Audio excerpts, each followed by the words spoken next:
I overate. You watched me, Monica. But you worked out a ton. I worked out a ton. It's still probably a net loss. It's full down there. And then I just popped some DC down hard and fast. Yeah. And you heard the result, and I apologize. I hope you'll cut out the belch for the listeners. Welcome to Armchair Expert. My name is Elizabeth Gilbert, and today's guest is Dax Shepard. I'm here with Emmy-nominated What is happening? It's Experts on Experts Thursday, Monica. You've gone crazy. I overate. That's what happened? Yes, and I thought I should explain to the listeners, the cherries, why I'm a little off my rocker, because I overconsumed. Okay. I think it's relevant, don't you? It's context. Okay, in reality, I'm your host, Dan Shepard, and you still are Emmy-nominated miniature Maximus Mouse. Yeah. Emmy.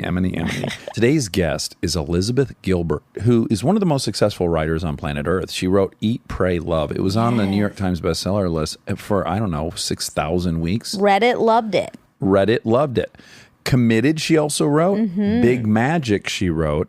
She has a new book called City of Girls, which was released 2 days ago on June 4th. It's available everywhere right now, so please check it out. I'm just going to be honest. Okay. I want to be very transparent right now. Okay. I didn't read Eat, Pray, Love. It was one of my favorite interviews. I had so much fun talking to her. Yeah, I came in like, great. I don't know, I didn't read that book. And then I started reading about her, and I got really interested in her. And then through talking to her, one of my favorite guests. What a cool person. So cool. Anyways, Elizabeth Gilbert was an absolute blast. I really hope I get to talk to her again. One last thing before we go. We have tickets if you live in Cleveland. I'm going to go further than that. Guys, I get a lot of tweets from people in like Pennsylvania. Come to Philadelphia. Guys, Cleveland is close. Go to Cleveland. Yeah. We're going to be in Cleveland on June 23rd. And there are tickets still available, so go to our website to check that out. Also, Detroit, my sweet hometown. We've got a hell of a lineup guest-wise on this Midwest tour. So if you want tickets for Detroit, that's on the 21st. Go to our website, www.armchairexpertpod.com, and come party with us. He's an armchair expert. He's an armchair expert.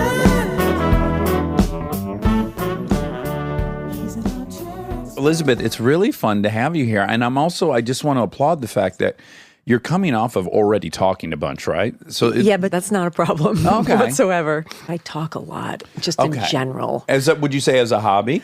As a disorder, okay. Might be more than as a hobby, but Sure. it's always been that way. So this is not a problem for me whatsoever. It's going to be a problem if you stop talking to me, and then I'll cry. Okay. Well, have no fear. I will never stop. Okay. Now, if you're someone who enjoys talking, as I do you kind of organize your life around that activity? Let me give you an example. Please. Can't stand being somewhere with loud music. As much as I love music and I love loud music, I am immediately mad when we're somewhere where I'm not going to be able to talk. The only reason I'm going anywhere is to talk to people. I will leave a restaurant if it has loud music. You will? Yeah, or I'll say like, could you just, I'll do a very white lady thing. Yeah. Could you just bring that down just a little bit? Right. Yeah, honey, thanks. Yeah, like make yourself super tiny and then say something subversively aggressive. Like, very entitled, but like, just a little baby. Excuse me, I'm going to fucking blow my head off if I don't get a little lower volume in here. Thank you. Yeah, for you, what is an ideal amount of people to have over? Because mine's capped. All right.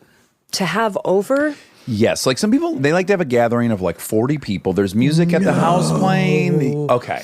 At 8, I'm already like, that's going to be a lot. Like, how about we say 6? And you get to bring a couple of your kids. For 6 grown-ups and a couple kids is all right. But beyond that, I don't want that. Yeah, because structurally at a table, something happens once you go beyond 10 where now there's going to be modular conversations, compartmentalized, right? Because you simply, acoustics don't afford for you to hear the person at the other.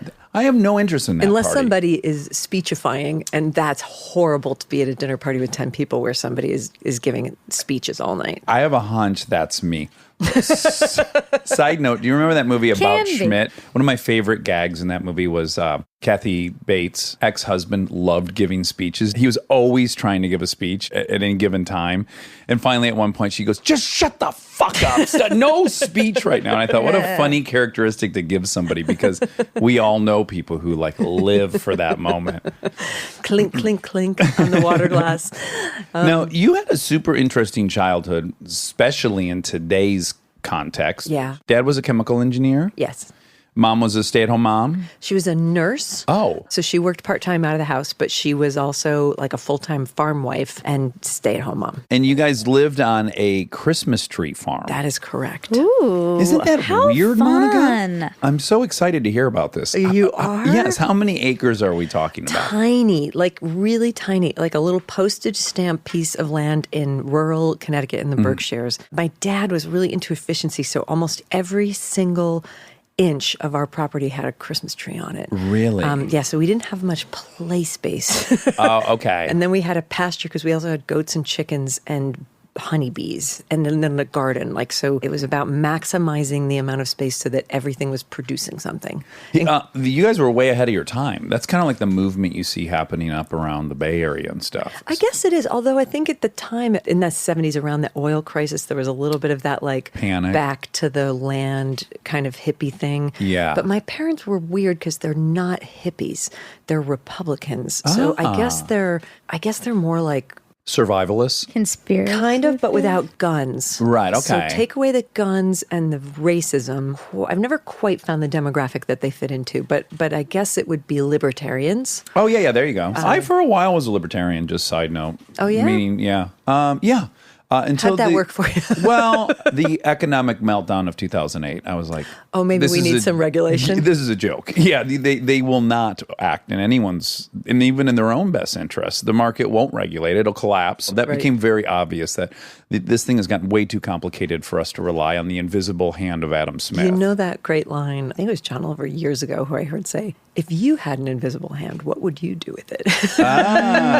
Like, so that's what the market does when it has an invisible hand. It steals and it gropes and it does all sorts of things. But yeah, my dad is still of the opinion that the problem is that there's too much regulation in the banking industry. Oh yeah, sure. A lot of people feel that way. Well, because they just have kind of a take no prisoners look at it, which is Yeah. like, no, they should all collapse. I'm really obsessed with all these biographies around the late 1800s, early 1900s, kind of the original tycoons and Parisian class and all that. And when you read those books, banks were failing every 2 hours. Right, like, that's true. They failed nonstop. The biggest institutions were collapsing all the time before we got some regulation. Right. The other great example of it too is the earthquake that took out Haiti. If I'm right about this, Monica will fact checking you, but Haiti's one side of an island, right? And then the other side is Dominican Republic, yeah. And the Dominican Republic did not collapse. Right. Same exact earthquake. Haiti completely collapsed. And that's because the Dominican Republic has building regulations. Right. And just the easiest... Oh, you mean literally collapse, like the buildings literally didn't collapse? They stayed I thought you meant the mostly society didn't intact. collapse, Well, yeah. it then led to all that. Yeah, So right. when you see those things, you're like, oh no. maybe not. You can't leave it to the guy or gal writing a check to build something to do it the perfect way. Another thing that'll talk you out of libertarianism is going to Scandinavia. Okay, tell me why. Because you're like, wow, everything works really, really well here. They have a lot of rules and they have a lot of taxes and they take care of their society. And wow, it seems really fair and everyone seems to be really healthy. And like, Well, there's a lot of metrics to support the fact that they are happy as Doing much as it. we Yeah, can measure like that. they share, they're like making people share and it seems to be working. Yeah. You're Swedish, right, by design? Scandinavian by back. Yeah, Swedish. Scandinavian. Scandinavian What's is that? my general term for that part of the world. Yeah, my mom's family is Swedish and my dad's family has some Scandinavian in them. And Okay, tell me the Viking. Hoovian part of this. It's a word that I made up once. Oh, good. I think I made it up. Maybe someone else made it, but it's a word I use for the language in the IKEA manuals. Is Scandinavian. I like that. To screwdriver.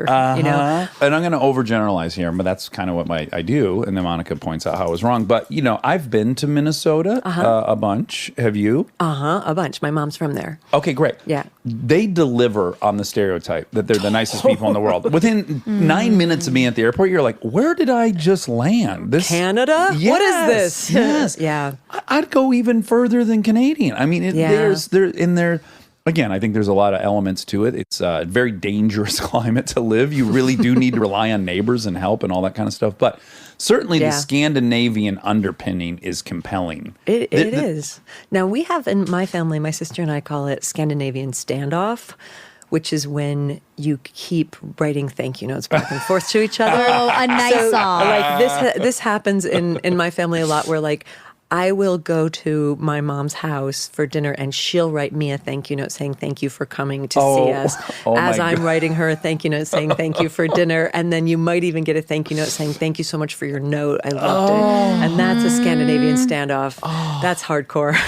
Yeah. And one of the only upsides to having family is you don't have to be proper in any way. That's the actual appeal. Is Yeah. like, I'm going to show up whenever the fuck I want, and then Yeah. I'll leave. I don't have to make an excuse. Yeah, not my And you'll people. love me.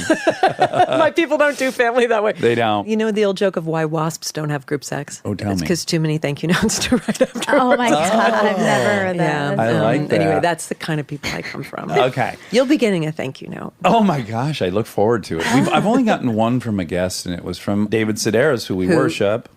Of course. best. Are you the friends with him at all, or have you met with I've never met him, but I love him so dearly in my heart. And I once was on book tour where I was following him from city to city. And so every city I went to, I got incredible David Sedaris stories. I bet. Would you like to hear one? I would love it. Okay, this is one of the stories that I was told.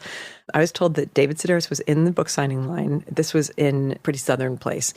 And every time he saw a woman who was there with her husband, sort of figure, middle-aged, nice-looking man who looked like he had come just to be there with his wife, and they'd be standing back while the wife was getting the book signed, David would call the guy forward and he'd say, listen, I just want to ask you a personal question. I'm kind of taking a survey. Do you mind if I ask you a question? The guy said, sure. And he said, if you were to wake up one day in the woods with a lump on the back of your head and bruises and cuts on your knees and a used condom hanging out of your rectum, would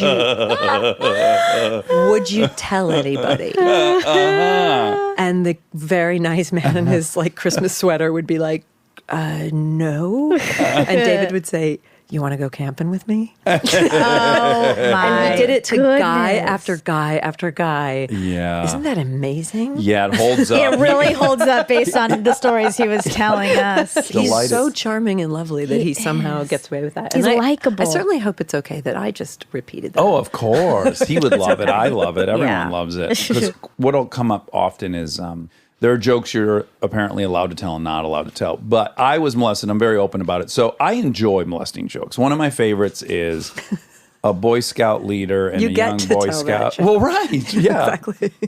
Boy Scout leader and a young Boy Scout walking deep, deep into the woods. It's night, and the Boy Scout says to the Scout leader, it's scary out here. I'm really scared. And he goes, how do you think I feel? I'm going to be walking out of here by myself. Isn't that awful? Oh, this so reminds me. Okay, so Oh, boy. when I was growing up, I had my dad, my grandfather, two of my uncles, and my great grandfather. When they were all alive and when they were all active alcoholics instead of like recovered alcoholics. Oh, are they in? My uncle is like a reformed alcoholic at this point. My dad doesn't drink like he used to. My grandfather doesn't drink anymore, but only because he's dead. Yeah. But like there were these gatherings, these family gatherings, when these guys, and they were all hilarious, outrageous, loud, joke-telling, competitive drunks. And they're the happiest memories of my entire childhood, is sitting at that table as a 7-year-old, and they're editing themselves. Not one bit, not one sense of consciousness that the second grade girl sitting at the table maybe doesn't need to be hearing the rape joke, the abortion joke, the violence. Sure.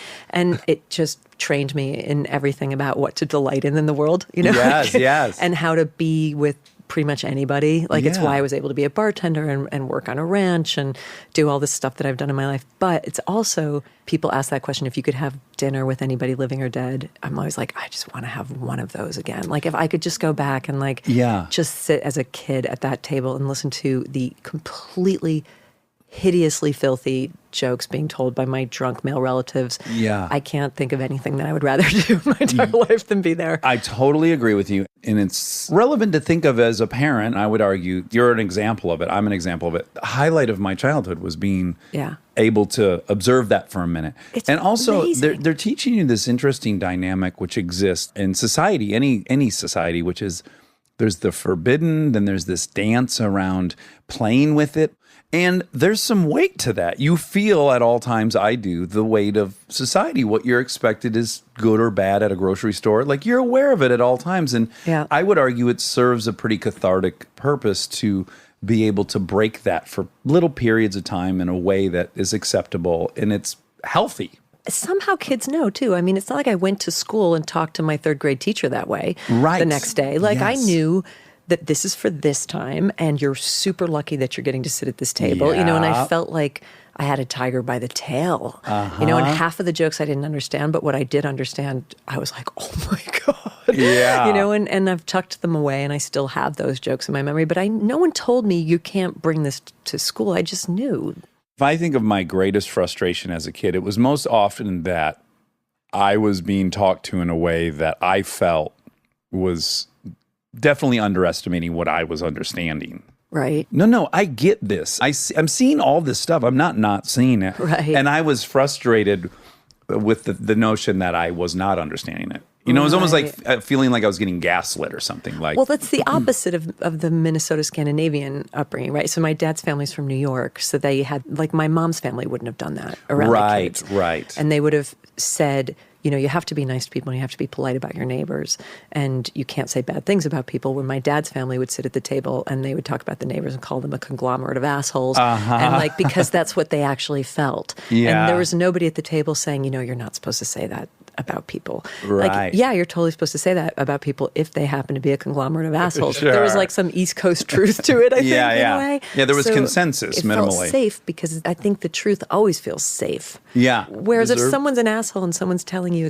that you can't say that or feel that about them, there's something agitating in it where you're like, but that's not in keeping with my experience. Yeah, there's dissonance Yeah. with what you're observing, what you're being told you're allowed to observe. Yeah. But I think ideally you would have what you had, which is like a New York... little bit of both. Yeah, a New York dad and a Scandinavian mom. I was definitely drawn to negativity and bonding with people over mutual hatreds for things when I was younger. Right. And as I've gotten older, I find that I try now to bond mostly with people that we have a shared love for something. Right. And for me, it's just, I feel better at the end of all that. Right. I don't think one's right or wrong. It's just, how do I feel at the end of it? And I feel much better doing it this way. But I'm grateful to have been exposed to all the different kinds so that I could make that kind of choice. And don't you think when you're young and learning how to be funny, it's the easiest way to be funny too, is to be mean and hateful? Oh, it's the first stop. Yeah. Yep. And then you can try to figure out other ways to be funny beyond that because it makes you feel a little acidic. Yes. After a while. So you're on this Christmas tree farm and Yep. you don't have television and you don't have even radio or record players or No media. no media. Yeah, we were almost like Mormons in Utah in a way, but we were in New England, Yeah. in Connecticut, and we don't have neighbors our age. But we had books. Mm-hmm. Like my parents were big into reading and books. The library was within reach if you could get your hands on a bicycle. So we had that. And I have Is your sister older or younger? She's older, and she is a writer as well. You were just a clue on Jeopardy this week. The two of us as sisters. She's a young adult children's book writer, and so she kind of created the worlds that we lived in when I was a kid because she would read stuff and she was 3 years ahead of me. And she was and is brilliant. She's kind of the Scheherazade of spinning these narratives. So Who's she, Scheherazade? Scheherazade from the Arabian Nights, the storyteller who keeps telling stories so she won't die. Catherine had that ability, and she just generated everything that we played.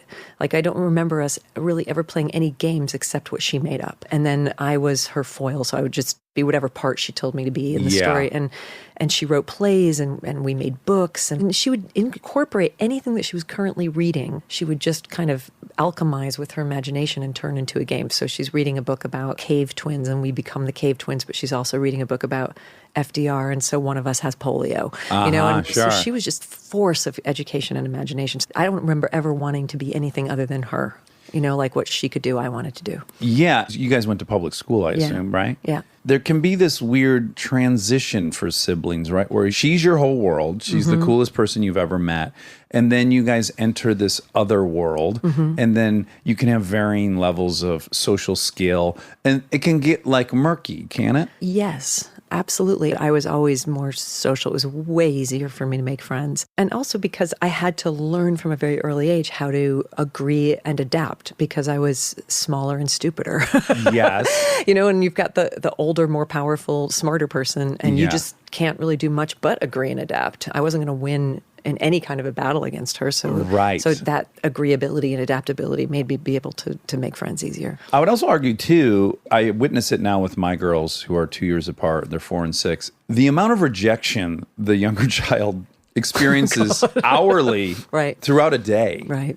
It's in the hundreds. It's literally they'll get rejected Constantly over being told no. Yes. Yeah. And learning that you can live through that Yeah, that's interesting. is an asset. So it's Yeah. like you might think you might want to go talk to somebody and you might go, oh, but they might hate me. And you go, yeah, my sister hates me 20 times a day. Right. I'll live through that. I'll try. You don't scare me. You should see my, sister. Oh, Yeah. you don't want to be around me? Yeah, my sister doesn't want to be around me 70% of the time. Yeah, that's cool. Like, I know how this feels. In your social circle now, are most of your friends younger and middle siblings or older siblings? Because almost every one of my friends is a youngest or a younger child. I have very few friends who are oldest. We just did this. We were at a pool party at our friend's house, and there was probably like 16 of us. And we just started going through the order, right? And what had kind of happened is the people having the conversation were largely younger siblings or middle children, right? Mm-hmm. And then we were isolating who the only children were. And like one of them was my wife. She's by herself over in the corner of this pool party doing God knows what. And then the other one was over on the other side of the pool. Like it was, it happened real time. Replicating. Yes, like we were kind of seeing patterns emerge just as we asked. The only child thing was pretty startling. Yeah, it was Charlie and Kristen, which was really funny. And Eric. Who was literally asleep on the other side of the pool on the ground. At a party. At a party, he decided to go take a nap in the middle of the I just need to be alone now. Yes, he had to escape it. And you're kind of really an only child in ways because her Half. brother is 8 years younger 8 than years her. younger. Yeah. So But- she's dancing. She's got feet in both Yeah. domains. But what I'm curious about is Dad was a chemical engineer. and a farmer. He was working in rubber chemicals. He was making tires at the Uniryl chemical factory in Naugatuck, Connecticut. One of my favorite topics. Vulcanization and how we solve that in all World War II. right. Yeah, he was a rubber chemical guy. Yeah, it's a very inspiring story how we came up with artificial rubber, I think. It's a testament to what we can do if we have to do something. Right, because of the need in the war for the Yeah, so in World War II, we no longer had access to all the rubber trees that were growing it. Southeast Asia. And we were trying to replant them in South America, which was working varying success. And we were like, this isn't cutting it. Right. They just dumped money and scientists into it and said, solve this now. And like the Manhattan Project, they came back and they're like, we can make rubber out of petroleum. just Here made it it up. is. Yeah. Yeah. You have no idea how literally fascinated I am by this. And I'm not even being sarcastic. I'm like, really?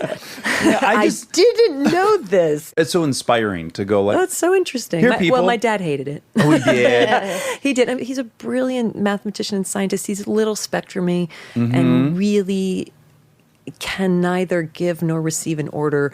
Was always meant to be solitary, was always meant to be a farmer. And thank God he found it. He found Christmas tree farming, and that became his salvation. And did he quit to He just... did. Oh, he did? He eventually did. And because my parents are so frugal, and I will have a frugal off with anybody's parents about who, but because they're so frugal, he was able to eventually quit and just be a farmer. And then he became a far happier man than he was when I was a little kid. Is he still alive? Mhm, and he's still a farmer. Is he able to take money from you? No. Yeah. Or give it. Yeah. That's not true, actually. I've sent them on vacations, and money. It's a very complicated... Yeah. There's a lot of insanity around that in my family. But once he became a farmer, he was a lot happier. He was never meant for corporate world or industrial world or Right. meetings, bosses. He just can't. And were they in general supportive of you and your sister pursuing writing as a occupation? Because my dad hated his career, he didn't ever have that thing of you need to get a solid job because he had learned instantly what a trap that was. Oh, great. So, I mean, I remember him saying very early on, go to college to get an education, not a career. The great and terrible thing about my parents, and often the great and terrible thing about somebody is the same thing, but in this case with them, it's very much so. Their whole parenting philosophy is you're on your own. So the terrible thing about that is you're like, what? I'm on my own. I'm a kid. I don't know how to do anything. Yeah. There's no coddling, figure it out. The great thing about that is you're on your own. So there's also no helicoptering, hovering, or controlling in terms of what you have to be. Isn't Waldorfy, isn't that all Scandinavian? I guess it is kind of, think- yeah, okay. yeah. On my mom's side, I would say that was tinged with a bit of terror on her part and a sense of, she had a real fear of raising daughters who would be dependent on anybody because she'd seen firsthand what happened to women who are dependent on anybody. So Yeah. for her, it was like panicked, like you have to learn how to do everything yourself because nobody will ever do little anything weighted. for you. It was a little scarcity based, it was like no one will ever take care of you. But the great thing about that is that their whole thing was like, well, we know we're not going to take care of you. So you go do whatever you want. As long as you're not Right. asking us to bankroll you or help you in any way, we don't give a shit what you do. Okay, good. You know, like your life, not ours. I mean, they treated us like that from a very young age. Yeah. They put a lot of responsibility on us and a lot of like, yeah, you do whatever you want unless you're causing a problem. Now, you went to NYU. Yes. And did you love NYU? You must I have. loved New York. Yeah. And I think I got a pretty nice education at NYU. It wasn't as good a school then as it is now. And I'm not sure I would have gotten into it now. I can see how competitive it is now. But all I wanted was to be in New York City. All I wanted to be was in downtown New York City. So for me, NYU was just an excuse to be in New York. And what I loved most about it was is second you step out of a building at NYU, you're not on a college campus, you're in the city, and that's all I've ever wanted was to be in New York. So it was awesome for me. Yeah, it's such an infectious place. Yeah. I was just there this week, and yeah, you walk outside and your just overall energy level goes up 400%. You're I like, still oh, love it's it. great. Still love it. I mean, I'm almost 50, and I still feel like, for some reason, New York City is the only place in the world where I don't feel like a visitor or a tourist. I just always felt like I was supposed to be there. Now, when you were in school, you were studying poli-sci. Why were you doing poli-sci? Because I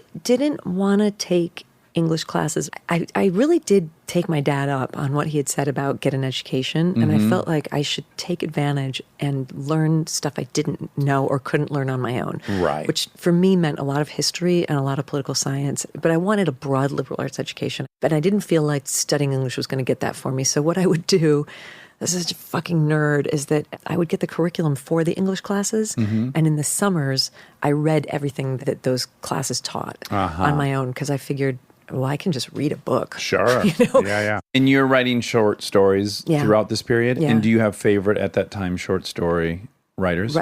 Alice Munro, I loved. I was reading a lot of, who was I reading in college who I really loved? Drawing a blank. It's hard sometimes, isn't it? Canadian author, wrote trilogy. Somewhere people are screaming his name. Oh, I love this. They're You're gonna screaming get at their dashboards. billion tweets. I'll find it. Yeah, We'll say and it on I the- was reading a lot of dudes. All the Pretty Horses was a really important book for me. In high school and college, I read a lot of Hemingway, a lot of Faulkner. I think I was like wanted to be with those heavy hitting literary guys. I kind of wanted to Sure. be like those guys. Well, they're like the ultimate romantic. Right. They were like what I pictured when I pictured what writers were. There was a period where I read a lot of stuff, and I had a very romantic view of the world, and I wasn't sober yet. And now I'm sober, and when I read Hemingway, I'm like, yeah, he's up hunting. It's 5 a.m. He's hungover. He's not writing about it, but he has Right. he has a serious drinking problem. Yeah, he you also has serious depression. He blows his own head off at the end of his life. It's so Yeah. interesting to now as like a full blown adult. Yeah. Try to read between the lines of a lot of that stuff. Yeah, you'll see that in Faulkner too. Oh, yeah. And all those guys. I mean, the alcoholism in that era was absolutely astonishing. But man, when you're young, it's so romantic, isn't it? It is pretty. It's hard to not be a young romantic person and think that that's just not the shit. Yes. I had no issue with being an alcoholic. My hero was Bukowski. I'm like, yeah, I'm a fucking drunk. Yeah, and that's What is sexy. What is it with young men and Bukowski and Kerouac? Tell me what it is. Yeah, when I read it now, to me, what's very obvious now at 44 is he was a guy that felt invisible in school. He had these huge boils all over his face. His father was a World War I, beat the shit out of him. Miserable existence. Came to hate women because no women liked him. Became an alcoholic. Got some fame. Had access to women, which made him even maybe more misogynistic because now he didn't trust why they liked him. Now I can see all that. Right. But when you're 18, what I saw was, go live at the bar. Everything else will take care of itself. All the stories will fall out of that experience. Right. One need only order that first drink, and then the whole opera will start. That was so appealing to me. Right. The lack of accountability was appealing to me. Right. And it must be too when you're young and you're so scared that you're going to get trapped in a marriage and a job and Yes. kids when you see a guy. I feel like the female equivalent for girls that age, for a romantic girl that age, is Frida Kahlo. Okay. Like there's this kind of, I want to be as wild and free as her and dress in weird drag and not pluck my eyebrows and be rebellious. Yeah. I'm going to also never surrender to convention and to the Yeah. yeah, that's interesting. It's harder for girls to get there, I think. It's romantic for a guy to be like, fuck everything, but it's way harder for a girl at that age to get on board with that idea, I think. Because we're like almost trained. like a superpower. Yeah, like I would need to somehow imbue a superpower to behave like that. Mm-hmm. Whereas a guy, you're almost halfway there just by being a by your no disposition. expectations Yeah. of you. Yeah. Yeah. So I totally agree. Yeah, it's interesting. Stay tuned for more Armchair Expert, if you dare.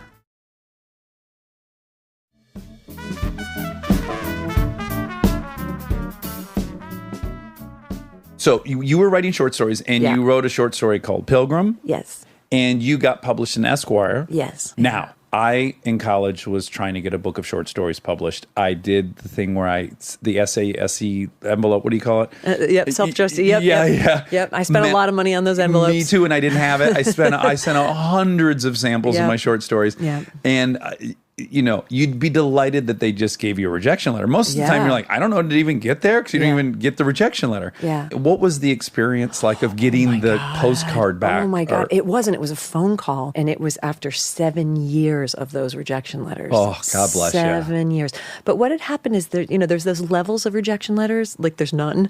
And then there's the form letter. And then every once in a while you get a form letter with a little note at the bottom. Yeah. Like, I got a couple of those that said like, interesting, not for us, in somebody's handwriting, and God help them if they sign their name to it, because then from then on I sent it to them. Yes, I was like, yes. hey Bob, it's Liz Gilbert again. Like, Maybe this one will be for you. Yeah, exactly. And like I would lie in the cover letter and be like, thank you for asking me to send you more. Yes. Or just in case they forgot that they hadn't actually asked me that. But there was a guy named Tony Freund who was an editor at Esquire who wrote me like a pretty nice actual letter back after one of my stories saying like, we almost bought this, but it's not quite for us, and do please send more. And so for 2 years, I sent him more things. Wow. And he just kept saying, nope. And then I moved around so much because I was doing my version of my Bukowski thing in my own way of like living in as many places as I could, working in as many jobs as I could. So I always gave my parents' phone number and address on the letter because they never moved anywhere. So I figured if ever something happened, because sometimes it would take 6 months for them to get back to you. And by then I'm in a different location usually. So my uncle was staying at our house and he took the message 5 o'clock at night on a Tuesday saying, Esquire called, and he took no further message beyond that. Oh. And because he's such a dumbass, called me and was like, oh, by the way, somebody at Esquire magazine, I don't know if I got the name right, here's the number. That was one of the worst nights of my life. It was. Because I didn't dare to hope. I was like, are they calling to have me renew a subscription? Are they calling? Because I just remember being in a kind of panic that night. And then at 9:01, the next morning calling, and it was Tony's direct line, and he said, yeah, we're buying it. And I didn't have an agent. I mean, it was out of the slush pile. He said, you're the first unpublished writer we're publishing since Norman Mailer. Oh, my God. So he was such an angel. And he was not much older than me. I was 24 or something, and he was about the same age. And he just helped me find an agent. He just nursemaided me through the entire process. And I still have the agent that he found me. And just beautiful caretaking. Did it come easy to you to avail yourself to being mentored or helped? Yeah. It did. Anyone who wants to help me is welcome at any time. That's great. To help me. Yeah, That's a good absolutely. quality. Yeah, no, like if anything, I'm usually just walking around screaming, help me. So yeah, definitely. That might be one of the better parts about being I female. think so, It's like too. it's way harder for a guy, I think, to be It's vulnerability. to be vulnerable, Yeah. to admit you need help. I'm supposed to have this figured out, and I don't know. Oh, yeah. It's macho. Yeah. It's You know, all It's that. weak to say I don't know about this. And I want to say this too in light of, what's coming out with Me Too about the media world and women in the media world. I was so beautifully taken care of by the male editors and agents and publishers who I worked with all through my 20s. There was such a sense of real mentorship, and including Bob Guccione Jr. at Spin, who gave me my first journalism job and was at some point sued for sexual harassment. Oh, he was. But people gave me such bigger chances than they should have. I was nobody. And just one after another of these guys were like, well, let me show you how to do this. Let me help you how to do this. So I just kind of wanted to send a little love to those men because they were really, really good to me in a very professional way, not in a kind of patronizing, they're their little girl way, but in a, we want you here. What can we do to make this easier for you? What are the chances you want to take? What are the risks you want to take? How can we support you? I got that at GQ. I got that at Spin. I mean, for years, I only worked with men, which is why it was so ironic when I became Chick Lit Girl. Yeah. But do you believe, was that because percentage-wise or number-wise, there weren't even females in those positions? Well, yeah, to be sure. Yeah, to be sure. I mean, all of those magazines were run by men, and they were really about men. I mean, Spin was mostly writing about men, and GQ was mostly writing about men. Well, Gentlemen's Quarterly, to be fair, do? Yeah. It's their job. They're a men's magazine. Got to stay on brand. But I was so grateful for that.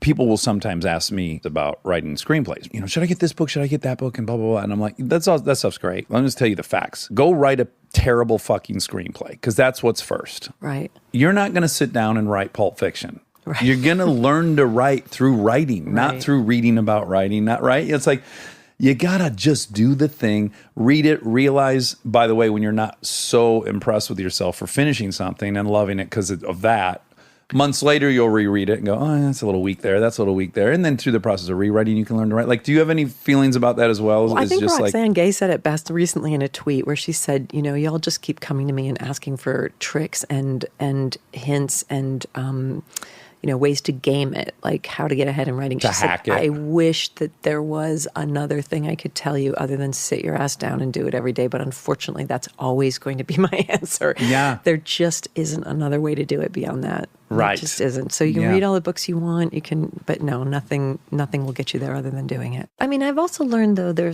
I used to say that to people, and now I don't say that to people because I think the way I say it now is a little bit more subtle, I think, but I feel like if you're an adult, then you know how your circadian rhythms work. Sure. And if you've reached a certain age, then you know what works for you. And you should know by this point in your life what time of day you're good. Like what time of day is your brain at its best? Because the reality is we all get maybe like 2 good hours a day where we actually feel kind of awake and alert. And the big important question is, who currently gets that time from you? The best time of your brain every day, who or what currently gets that? And would you be willing to take it back so that it's yours and then give the world the second-rate version of you, which is the other 22 hours of the day, right? And so you get to decide based on just your own empirical experience, what is that for you? For me, it's between 6 and 8 in the morning. That's when I'm sharp. I wake up on fire. But there are other people who can't even think till 3 p.m. And it would be so cruel to say you have to sit down every morning and write because that would be murderous for them. Right. And then I also have a friend who's bipolar and she doesn't have 2 good hours a day. She has 2 good days a month, maybe. But she's figured out that those are hers. The other 28 days of the month, her managing her mental illness is her full-time job. Right. And then when she gets that clarity, she's like, fuck it, I'm taking this. You won't be hearing from me because this is the only time I can write. Yeah. Or if somebody's got young kids, they might have one day where they're divorced and they're a single mom and their husband's got the kids and that they have one day. So if you were to say to them, you have to write every day, that's cruel. They can't. Right. So it's really just about, I think, a ferocious self-accountability about looking at the reality of your life, your biology, your energy, your mental health, your financial needs, and being like, what do I have that I can give? Am I willing to draw a circle around it and say, okay, this is sacred, and it might just be the one day a month. That's fine. That's yours too. Yeah. And let me put a little finer point on my earlier statement because that was a little harsh. One of my hacks, my personal, knowing my own psyche, is I have to give my permission to write something shitty. Right. I have to say, just write 5 pages. They can suck. That's just my trick for me. That's very generous to yourself. Yeah, it's like your only commitment right now is 5 pages, not 5 great pages. Just that's your only commitment. So you do it by page, because I do it by time. Do you know Don Roos, that writer? He's a very famous screenplay writer. He's kind of someone I look up to a lot. And he has a document he gives to other writers, and it's called The Kitchen Timer. And he uses a kitchen timer. Nothing in the world is allowed to be addressed in that 1 hour other than your writing. Yeah, and if you did it without doing anything but that, you knew you had a great day of writing. That's the only measure for me. Like, did you sit for an hour? Did you not do anything else? Perfect day of writing. Oh, that's great too. But to me, that also sounds like you're managing expectations nicely. Yeah. Like you're right, because I think a lot of people, and I've heard you speak about this. When you ask people what their character defects are, and they list perfectionism as one of them, to me that's a little triggering. Like, oh, so your one problem is that you're too perfect. Right, That's my own pet peeve. But Humble brag. yeah. But people certainly suffer from being perfectionists, Yeah. and it can be really arresting for a writer. Yeah. Well, not just in writing, in every single part of Creative your life. process. I mean, even in relationships, even in every. But my line is that perfectionism is just fear in a fancy mink coat and pearls, pretending to be fancy. All it is fear that you're not enough, that you're not enough, that you're not enough. And the reason perfectionism is such an insidious version of fear is that it tricks you into thinking that it's a virtue. So perfectionism's great, awful, vile trick is to tell you that it makes you special when all it's doing is stopping you from having any kind of a life that's rewarding or good or generative or interesting. Yeah. So it's not your friend. Right. But you, in Big Magic, you look at fear a bunch. Yeah. And you have a cool relationship with it, right? And I wish that I had this relationship with fear in other aspects of my life, but I have it in creativity. I've evolved it in creativity, and it's a very loving, friendly relationship. My theory of it is that, fear is the oldest part of the conscious brain. It's like the Your first reptilian it's brain. the reptilian brain, right? It's almost like a toggle. It doesn't have any subtlety. It doesn't have any creativity. The only thing it knows is to tell you to stop. And it will always tell you to stop when you're about to do something where fear itself does not know what the outcome is going to be. So fear, looking at you about to embark on something, doesn't know what the outcome is going to be. Just to be safe, it's like, shut it down. Sure. Shut it down. Why take that risk? Fear's thinking, if it can be said to think, is I don't know what this is. I've never seen this before. I don't know how this ends. Therefore, no. Yeah. Because this is probably going to end in my death. Which is why when you sit down to do something like write a poem, it feels like you might die. Yeah. Like it's so weirdly frightening because your fear actually thinks you will. And my experience of fighting it is that the more you fight it, the more it asserts itself. Because the more you fight it, the more it's like, oh, now things are really serious. There's a panic of, no, shut the whole thing, and it's on lockdown. Well, it has race fuel. So the more it fights, the more your adrenal glands dump, your cortisol, and it's got high octane shit. And your frontal, the other part of your brain having that conversation with itself doesn't have high octane fuel. No, the it's same way. also new. It's also only 100,000 years old, and the fear is a lot older than that. Like the new creative consciousness is like this brand new operating system. Fear has no idea what it is. They don't really know how to talk to each other a lot. Right. And so my tactic has been to learn how to talk to fear in a really loving way and to be really kind to it. And so it's very different from what I think we're taught in this culture, which is like, get up every day, kick fear in the ass, show it who's boss, punch it in the face. Which doesn't No work. fear. Doesn't work for me. It just, all it does is make me more scared. So for me, it's just this very gentle, very loving, very motherly voice that's like, oh my God, sweetheart, I can see that you're really super freaked out right now, and you are totally allowed to stay in the room. I don't send it into exile. Right. You're totally allowed to be here with me, and I'm going to be here. And, me and your sister Creativity are going for a road trip. You're welcome to come. We've got a car seat for you in the back. We love you. You're part of the family. Get in the car. You're not allowed to drive, and you're not allowed to navigate. You're not allowed to pick the snacks, and you're not allowed to suggest detours, but you can be in the car. And then fear's job is to sit in the backseat of the car screaming in terror the entire time. And I'm just like, it's all right, honey. We're going. We're doing this anyway. Right. So there's an inclusion of it that rather than an exiling. You went on a speaking tour that Oprah hosted. And there were 20,000 folks in attendance, right? Mm-hmm. If you're a human being, you had to have had anxiety and fear about the very initial step out onto the stage. Yeah. So what did fear say to Elizabeth? What did Elizabeth say to fear? That one was interesting. Fear took me over in a physiological way at that point. And I'm pretty comfortable public speaking at this point. I mean, I've done TED Talks, but I've never certainly done a stadium tour where Oprah's sitting in the front row watching you. And she's just said, I'm giving you exactly 50 minutes to inspire 20,000 people. Yeah, Go. good luck, kid. Don't let them down. Yeah. Don't let me down. I remember being backstage the first day, and I'd never had this experience before, but you've maybe had this stage fright. My knees were quite literally knocking. Right, from adrenaline. Yeah, I could feel my bones hitting each other. Yeah. And my hands were shaking. There was no way to hide it. And it wasn't even a thought. It was just a complete physiological response. Anybody who has stage fright is probably listening to this with their palms sweating right now. Yeah. But what happened was some other part of me kicked in, and this is exactly how the conversation went. I said to myself, there are times in your life, Liz, where the greatest gift that you could ever give to women, because it is 95% women in this audience, the greatest gift that you could ever give to women is to show them your human vulnerability and let them see that you're exactly like them in your anxiety and in your insecurity. And today is not that day, motherfucker. Today is not that day, because these women already know how to be afraid. They already know how to be insecure. They already know how to diminish themselves. Your job today, and the most generous gift that you could possibly give to these women, is to model for them what it looks like when a woman stands in her own self-confidence and her own power. So why don't you show them what that looks like? The way I sort of twisted it in my head was, I have an offering that I want to make out of love. And so the love that I felt for the women in that audience, and for me wanting them to be able to see what it looks like for a woman to be relaxed, because so few women are relaxed, overcame the fear. So it was, again, love over fear. But it was love for them over fear for myself. So I love it. But I'm going to be an advocate for 2 seconds. Yeah, go ahead. Devil's advocate. I remember, poor Monica will never be able to track this down, but I either read or heard that some result of self-help books, it doesn't help people in that they are introduced to a model that is kind of unattainable. And they dedicate all this time to it. And they now have, quote, the tools, and yet they can't implement them. So now they feel even more like a failure because they were just given the tools and they can't implement them. Right. So I'm curious.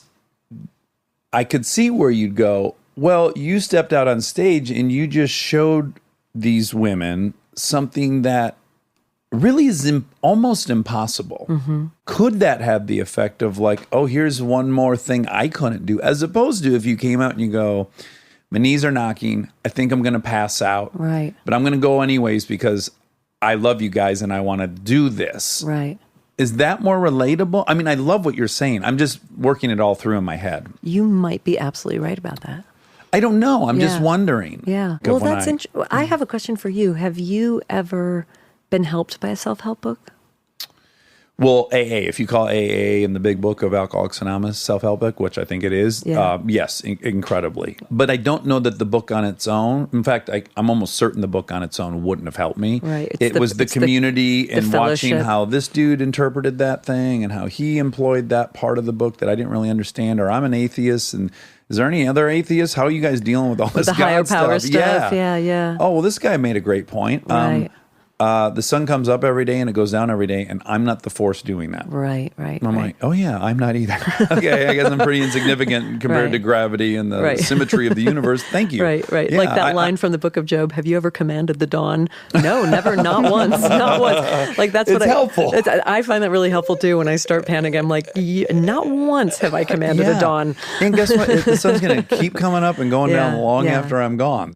But I would say definitely it's been way more the community that's helped It's me. the room that helps you more than the book. Yes. Yeah, exactly. I just want to go back to, I want to be very clear. I was not in any way trying to challenge your I didn't take takeaway it as a was. challenge. I was just I with think you. it's a really, and I'm still thinking about it. I guess my question is, do you think you could have come back from that acknowledgement? Well, I think what I spoke about in those 50 minutes was very vulnerable. The stories that I was telling them were not heroic stories. They were stories of my pain and depression. And so I was testifying in a way. But it was more about what I really want to see are women, almost even the way you stand as a woman, are women who can stand in a stadium relaxed with their head up and say, yeah, I'm here because I should be. Yeah. I did feel like that was a great gift to offer. Yeah. Was to say, I'm here because I was invited to be here and because somebody who I trust trusts me.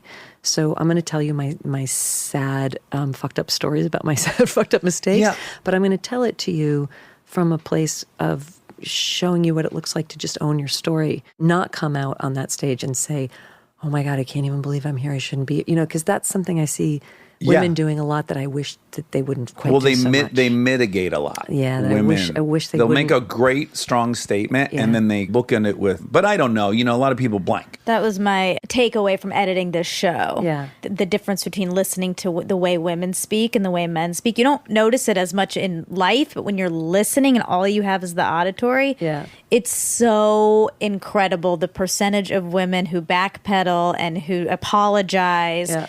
And the percentage of men, it's the reverse. It's like 85% of women do it, 85% of men don't do it. Yeah. Like, it's incredibly apparent when Yeah. you're just listening. Yeah, so I think that's the feeling. And it worked because my physiology relaxed in that sense because I felt like, oh no, this is what we all need. So it was almost like the collective love that I felt was stronger than the ego fear. Yeah. So I don't know whether that's transferable, but that's how it worked for me. We had this other really weird anecdotal observation from doing this show. If we've had 130 guests, we've invited probably 400 people to be on the podcast. And if we broke down who's most likely to say yes and who's least likely to say yes, Right? it is pretty stark. You ask a white male if he wants to come talk for 2 hours, and like, yeah, I've definitely got 2 hours worth of stuff to say.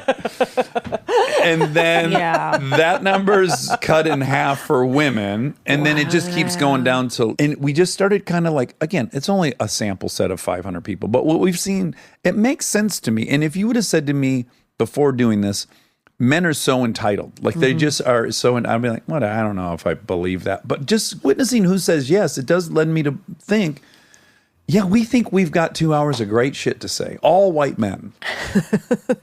They're the hero of every movie you've ever seen. Yeah.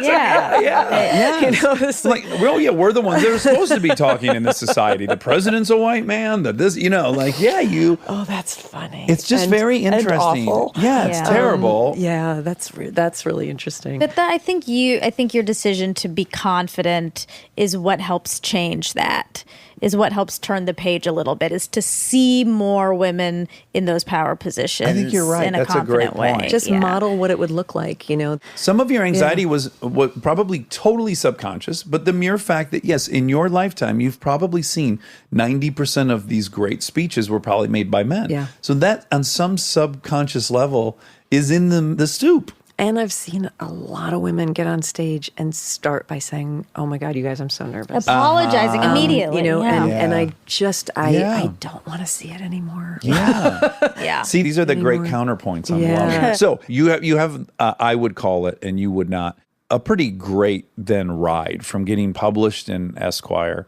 to then getting published in. I think it's a great Okay, ride. good. Most people Yeah. don't think of their own Oh ride. my God, it's been a great Oh, ride. good. Yeah, yeah. Okay, great. Totally. You become a freelance writer, and you're writing for all these great publications, GQ and Spin, the New York Times Magazine, and you write about, you were a bartender. Mm-hmm.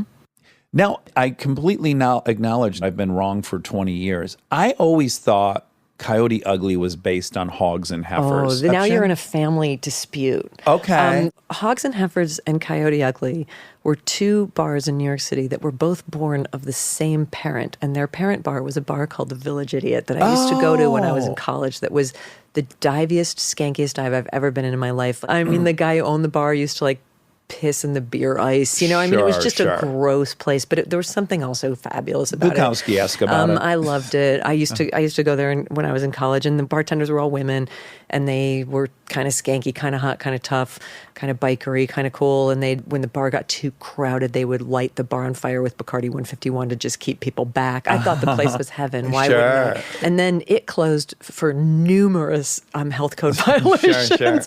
And then two bartenders from there each opened. One opened Coyote Ugly right across the street. One opened Hogs and Heifers. And Coyote Ugly was where I worked. Okay. And then I wrote an article for GQ about my time working at Coyote Ugly, and the movie Coyote Ugly was made out of it.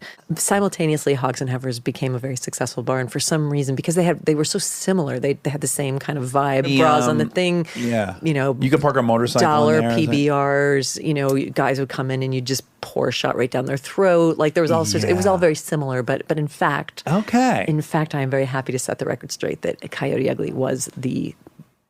I know because I worked there and I wrote the story. Yes. Yeah. So it's long occurred to me that I'm wrong, but I'm glad to understand how it was somehow there was some connective tissue there. It's my honor to set that record straight academically. You. Yeah. Because our good friend Caitlin Olsen was in Coyote Ugly, and it came up on her episode, and I still was like, why do I think it's Hogs and Heifers? No, it's Coyote Ugly. Okay, so you wrote that article and it became a movie. At that time, was the weirdest thing. It must be, right? It was But you didn't so write the weird. movie. No, I didn't write the Okay. movie. I never even believed for a minute that that movie was going to exist. Sure. And I still have trouble believing that it exists. And it has almost nothing to do with the article that I wrote in GQ. Disney called and said, we want to buy this because we want to make a story for teenage girls will like, which is essentially what Coyote Ugly was. I was like, how did you take this skanky, disgusting bar filled with day drinking alcoholics and like a real booze bag dive and turn it into something that felt like Footloose? But they did. And it's interesting, if you watch the movie, they managed to somehow take drinking out of it. Yeah, they kind of dance around all They the stuff. dance around a lot.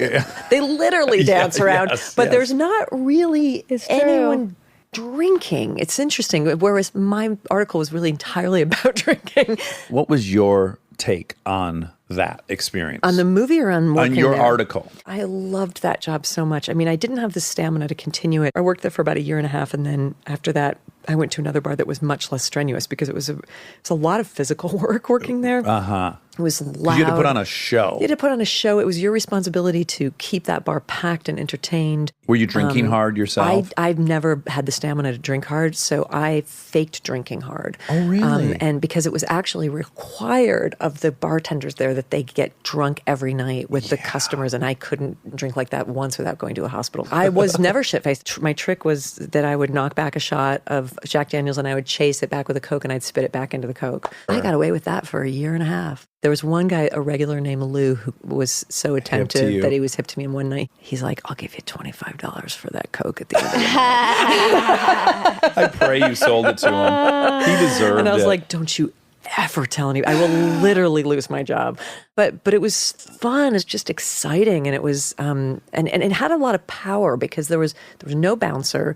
And the woman, Lil, who owned the bar, had a theory, and I think she was really right, that having women only working behind the bar and no bouncer, there would never be bar fights. And she was completely right. There was no male power for drunk men to fight against. Yeah. And so all I ever had to do to keep shit under control was to turn the lights on and turn the jukebox off. So like the minute two guys got into it, I would just, lights would be up, jukebox would be off, and I'd be like, nobody's getting a drink or music will play until this stops. And How it would- effective was that? Entirely 100% effective. How frequently were fights breaking out there? Well, that would be as far as it would get. Oh, you know? really? So I'd have to do that Like once or twice a week? Once or twice a week, you know. Okay, but that was it. And there was something about, if it was a dude, Well, I think what's- they would have fought me. But because it was a girl, they didn't. There was a weird kind of power that I had over all these men. I loved it. I was a waitress too, and I never felt like I had power as a waitress. I always felt like a servant, and I felt like people often treated me like shit as a waitress. There's something about being a bartender that gives you enormous fucking power. And there's 1,100 there's- people trying to get your Yeah, attention. yeah. Your waiter's coming to your table. Yeah. You don't have to charm I don't them. have to serve you. Right. And so I threw men out of the bar, like without any problem. And the other thing is that each bartender had her own kind of posse of regulars. So I had my team. So I had like 20 guys there who I loved and who loved me. So I never felt like I was in danger. This was my family. It makes me think of this great article in Vanity Fair that was about Germany and the German character and how they're very straight-laced, clean, efficient, orderly, and they're really drawn to chaos. So like the point was like they want to be close to the flame. Like Right. they're not from that and they're kind of drawn to it. It was a very Right. great article, but I wonder, coming from the Christmas tree farm with no media and Right. just you and your sister, Right. it's not an accident you end up at this bar. No. I mean, I walked into that place. I was trying to go to the Village Idiot that night to have a drink with my best friend. It was closed. And they were like, oh, there's a new place. And it was literally the first day that Coyote Ugly opened. And I walked in and I was like, Mama, I'm home. Like it just, and I had also just come from working for 2 seasons on a ranch in Wyoming. And that was also a similar kind of vibe. You were a cook there? I was a cook, and then I was a trail cook, and I was a ranch hand. And it was around those kind of guys, the same kind of guys who Yeah. I've always been really attracted to and Yeah. interested in. And walking into this place where George Jones was playing on the jukebox and people were drinking Pabst Blue Ribbon, I was like, oh my God, this is in New York. I can do this in New York. Yeah. So it just, to me, felt like home, but it also felt like, I was such a story hunter. All I wanted was stuff to write I'm about. one- So I was a predator for stories. So Yeah. what better place to be than in a bar like that? So I was out there looking for stuff to write about because I had had a very sheltered life. Robertson Davies is the Canadian guy. Stop tweeting everybody. Good Okay, job. we got it.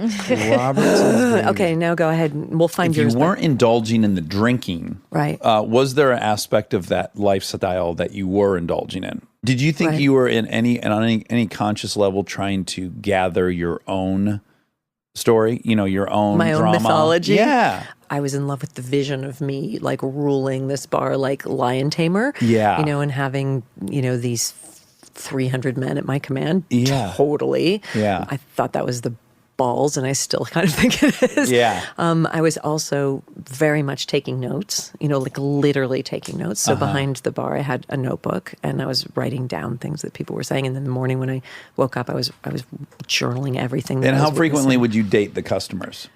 Well, I married a guy that I met there. Oh, yeah. okay. So my first husband was a customer at that bar. Okay. So I was definitely indulging in that aspect. Yeah. There you go. And I was boy crazy. That's what I was curious about. And it was full of boys. So Yeah.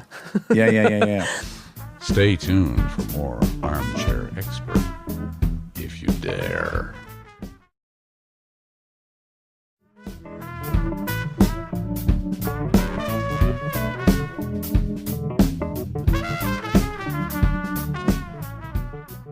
Okay, so you wrote a profile in 2000 on Hank Williams Jr. the third. Yeah. And I'm a huge outlaw country music fan. Yeah.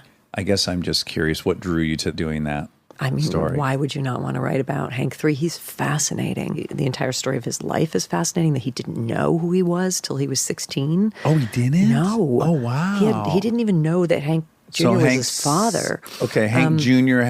Out of wedlock or something? Yeah. Okay. And then all of a sudden he finds out who he is. And then there's this like amazing kind of made for TV moment where he goes to Nashville and he meets Minnie Pearl, and she looks at him and she says, "Lord, son, you're a ghost." Because he doesn't look like his father. He looks exactly like his Hank grandfather. Sr. Like strikingly so. Sounds like him, looks like him.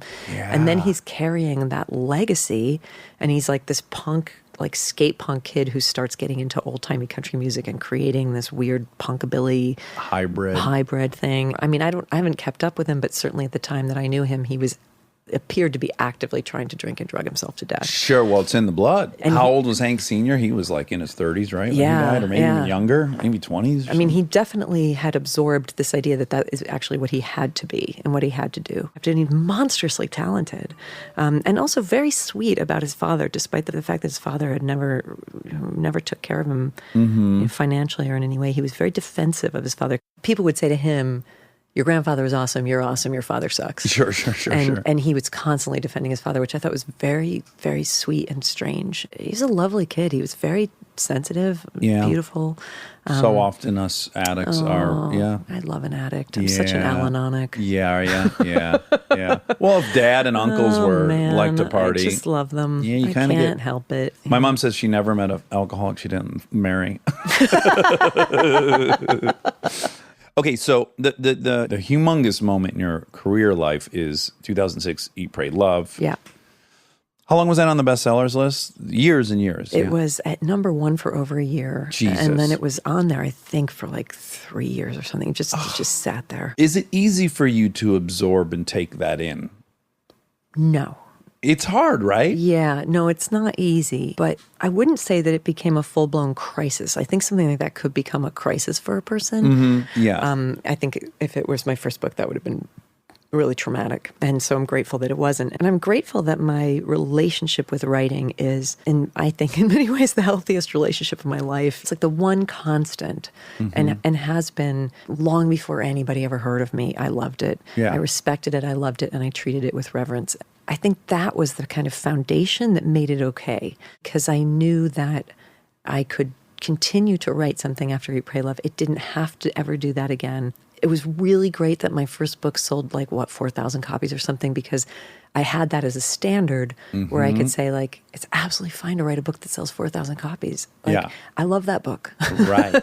I still really like that book. So if after this I write books and they sell 4,000 copies, that wasn't a problem before. It doesn't need to be a problem now. Yes. So there was some kind of sense of perspective that I had that I think was really just based in respect for writing itself. But that said, it was tricky to navigate. It was a puzzle to figure out how to navigate it without letting it undo me. And so I think that when people ask me, what's it like to have Julia Roberts play you in a movie? My answer that I truly give is I still have not digested that. Right. And in fact, I'm not even going to try. Yeah, that's great. Yeah. Because I don't know how to digest that in a healthy way. I'll tell you why I even think about it is there's I don't know if you've ever watched American Idol. They do it every season. They take these kids back to their hometown. They have a parade and all of them sit on the back of the convertible. That sounds like hell.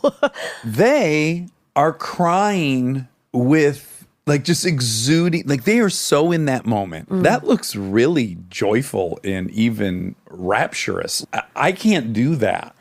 I don't know that I should be striving to, but I do see it and I'm envious of it. Nor when do they I win want the it. when they win the Super Bowl and like Yeah. the people are cheering and then the quarterback's crying and hugging all these people, I'm like, fuck, I want to feel that feeling. That looks really intoxicating. Well, okay, this is going to sound, I don't know how this is going to, Who gives a I'm fuck not in how it charge of sounds? how it sounds. I'm just going to tell you the truth that I enjoy creating the stuff that I create so much.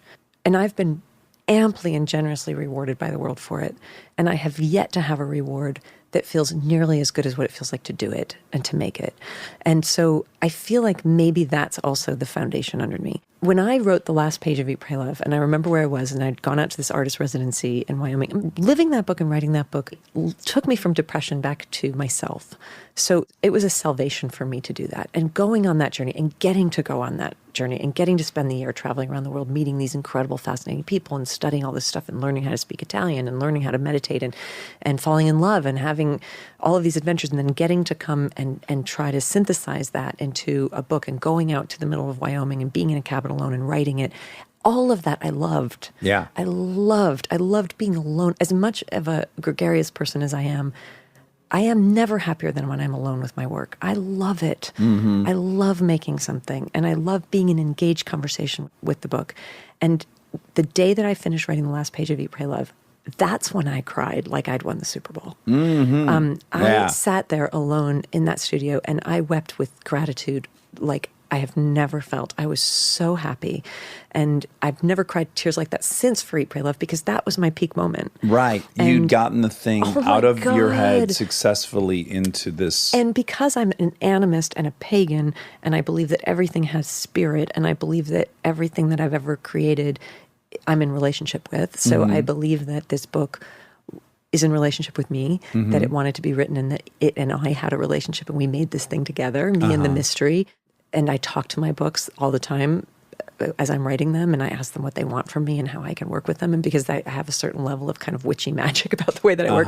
When I was finished writing that book, I remember I had gone into town and printed it. I hadn't even read through it yet. And I remember, and that's the day that I was crying, and I put my hand on it and I said, "You have given me everything, and I am so grateful. And as far as I'm concerned, you never have to do anything else. And if you want to just sit on a shelf and be a book that nobody ever reads, I still owe you my life. And I am so grateful, and I love you so much. And thank you. Thank you, thank you, thank you." And that's the relationship that I had with that book. So the trophy moment for me was that. I mean, not to say that I wasn't by the way- super psyched to have it on the bestseller list for 3 years, and that it made my life so much easier financially. It did so much for me after Sure. that.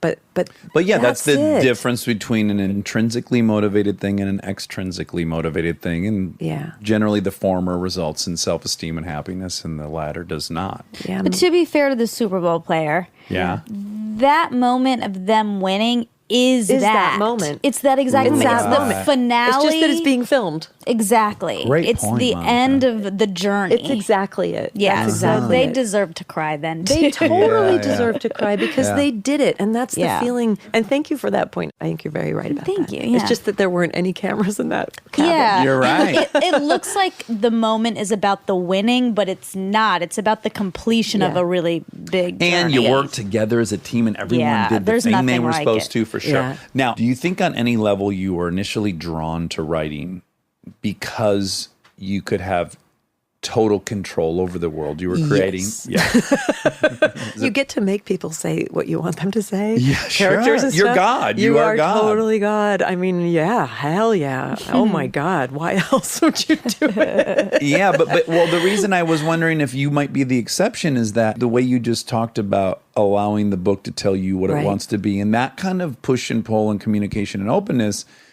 I'm more like, listen, you fucking square peg, you're getting in this round hole. Like, we got to end this fucker at 112 Right. pages. That is standard. We're Right. doing, like, Right. it's not that for me. That when I interviewed Tom Waits for GQ years ago, he said that there'll be one song that won't cooperate when he's making an album. And he's like, I will send everyone out of the studio.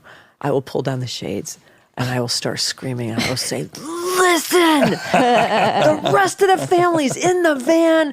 We're all going on this vacation. Get your shit packed up. You're going to be in this album in the next 10 minutes. Just like this threatening thing.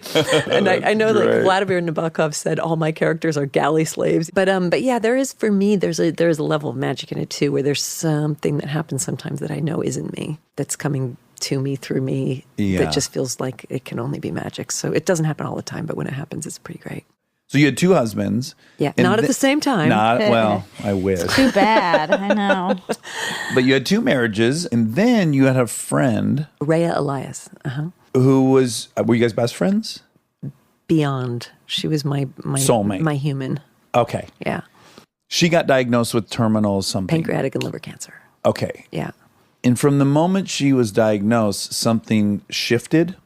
Is Yeah. that the right way to say it? Yeah, I loved Rhea more than I have ever loved anyone or anything. And she was this like glamour butch lesbian, rock and roll. Of course, she was a former junkie, Yeah. You gotta love addicts. Till they steal your shit. and then help you look for it. Yes. When I met her, she'd been sober for a few years, but she had been a major speedball heroin junkie on the Lower East Side in the 80s. She was from Detroit, born in Syria, moved to Michigan as a kid. She was a hairdresser. She was a filmmaker. She was a writer. She was just the most dynamic. Christ, I've met all sorts of people. I've never met anyone with more charisma. She was a weather system coming through. She was, oh God. And she was vital to my life. And we became best friends, but that word never even really worked. I always just called her my person. She was the most important person I'd ever known. I could not do life without her. Yeah. And the first phone call in any crisis, the first phone call with anything great to report, the safest I have ever felt in my life was whenever Rhea was in the room. It just felt like she's got it. And if I don't know what to do, she will. And she had this quality. I mean, she was very tough and very street smart. She'd lived in Tent City in Tompkins Square Park. I mean, she'd been in Rikers Island. She'd been in Bellevue. Right. Like she'd lived every kind of badass life that there is. But there's that adage, what doesn't kill you makes you stronger. And with most people, it isn't true. What doesn't kill them makes them really fucked up. But with Rhea, it was actually true. That what hadn't killed her had indeed made her stronger and had also made her kinder. She had this infinite capacity for mercy because she had truly been a horrible person. When she got clean, had to go beg so many people for forgiveness, and many of them forgave her. And she was so humbled. Her heart was so broken in the most beautiful way by the amount of forgiveness that she was on the receiving end of, that her general policy was to withhold mercy from nobody, while at the same time having immaculate boundaries. It's not like anybody could ever run her over. So she was this incredible, powerful combination of very strong, very forceful. You're never going to manipulate her. And she would never throw anybody away. So this sense of safety in her presence was incredible. Yeah. And on the day that I found out that she had terminal pancreatic and liver cancer, massive tumors in all of her organs, and that she was going to die, the bottom just fell out of my life. Like I was like, this is the one human being in the world I cannot live without. And within a couple weeks of that, it just became abundantly clear to me that I had just never called that relationship by what it really was, which is, this is the person who I love. Right. Like this is the person I'm in love with. The minute I knew that, I just had to change my entire life.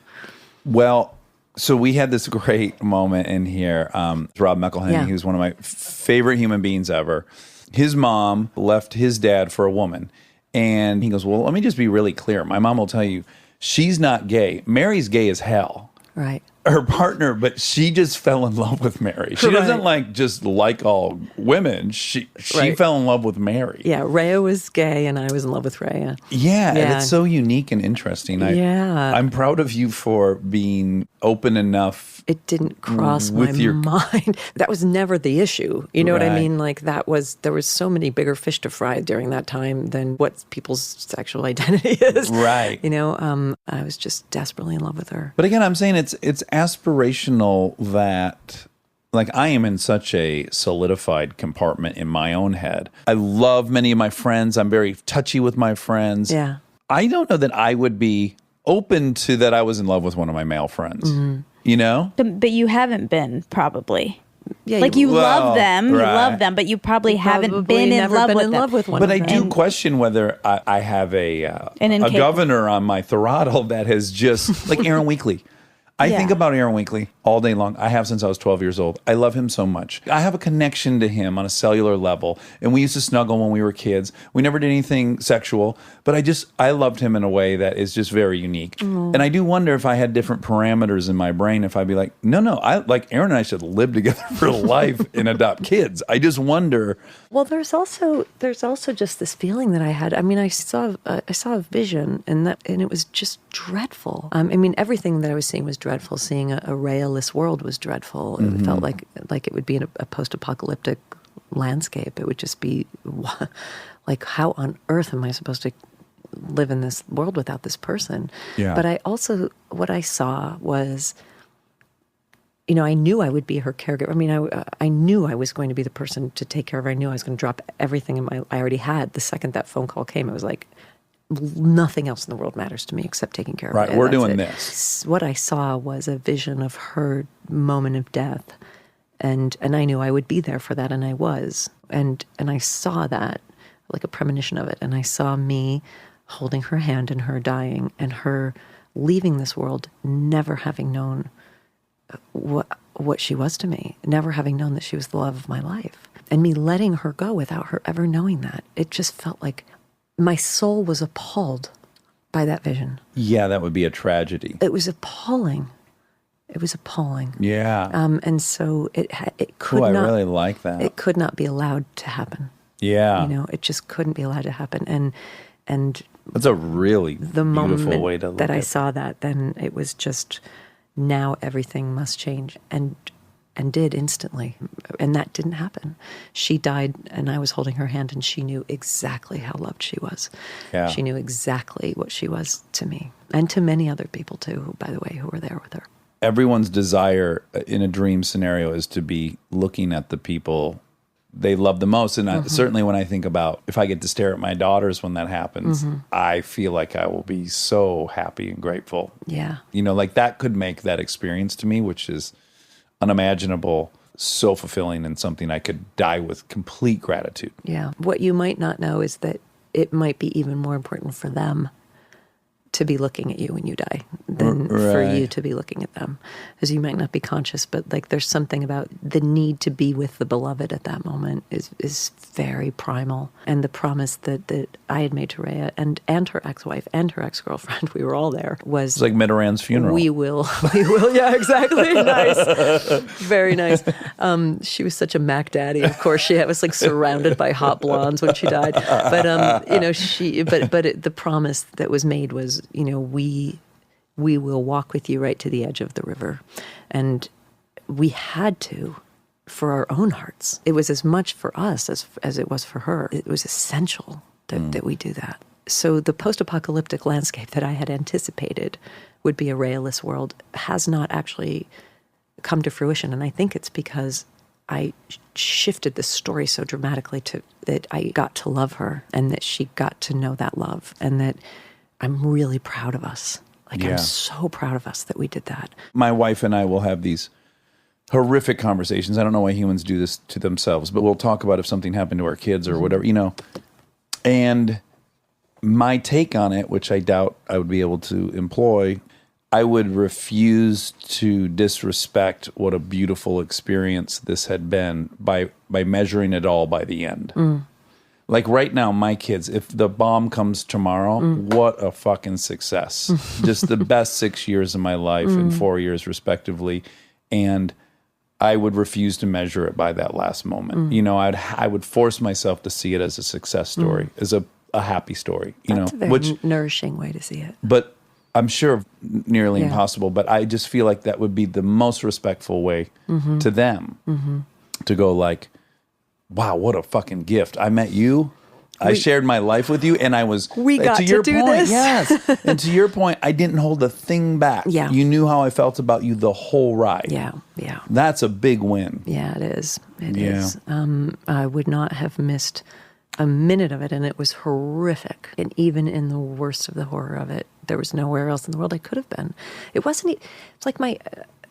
I remember the day that it happened. Like my feet led me to her apartment with a suitcase of what I would need, and I never left. I just never left. Like I slept on her couch that night. And I just never left. She just said, don't come. And I was like, this isn't even, I'm not even deciding this. This is a Right. mandate. Yeah. Like, I'm just following instructions from the mothership. I have to be on your couch. Right. And that's how it's going to be. Yeah, this is what we are doing This now. is what we are doing Yeah. now. This isn't even a decision. Well, that's a tragic but such a beautiful story. I'm really happy for you that you had that and you followed that voice and you did all those things and you have no regrets. That's a unique way to be living.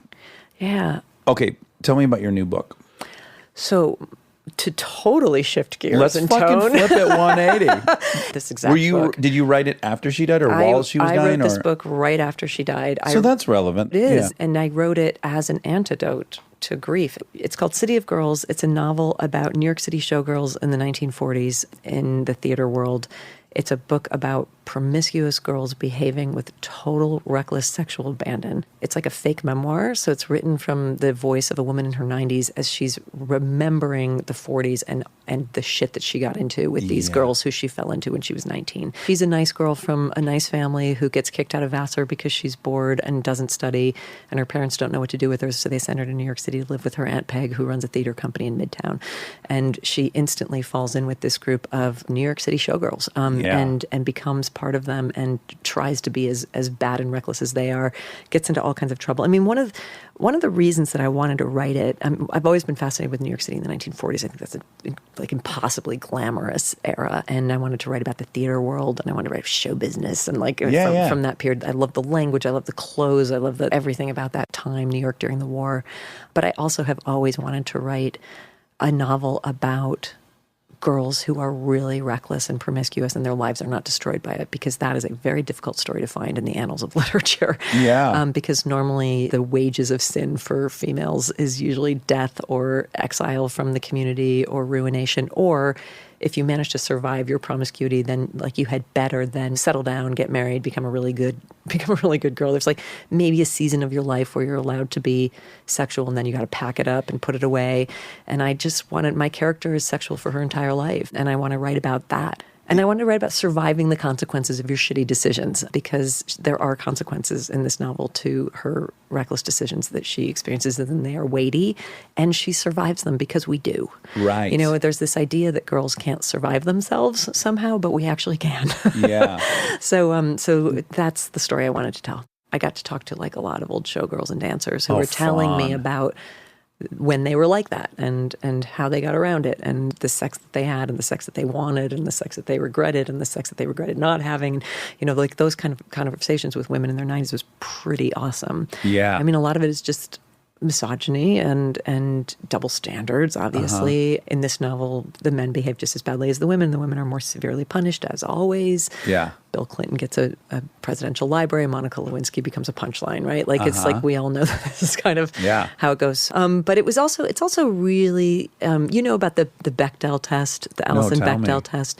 So she is a cartoonist and a writer. She wrote Fun Home, which is an amazing book. But she came up with something that she calls the Bechdel test, which is like a feminist test of female characters in movies, and it's a certain number of questions. So the first question is there a woman in the film? Is there more than one? Is there more than one woman in the film? Do they have names? Do they ever speak to each other? And do they ever speak to each other about anything other than the man in the movie? So those are like four. And you would be shocked how many movies I love that fail that test. Yeah. You know, like Raiders of the Lost Ark. Like there's just like movies that are like critical to my life where, whoa, that fails it. It's called the Bechdel test. So this novel also is kind of like a total reversal of that because it is fucking stacked with female characters. Yeah. And it's so much about female relationships and friendships. I was actually realizing that it's like well into the book, maybe halfway through the book before there are two men talking to each other. You know, there's male characters, but it's a book about women and lots of different kinds of women. There's lesbians in it, and there's older women in it, and there's a very high-toned British actress in it who's very fancy, and there's like low-class Bronx-born showgirls in it, and there's all these different sort of different kinds of female voices. Yeah. So for me, it was a delight to just write a novel that's just stacked with women.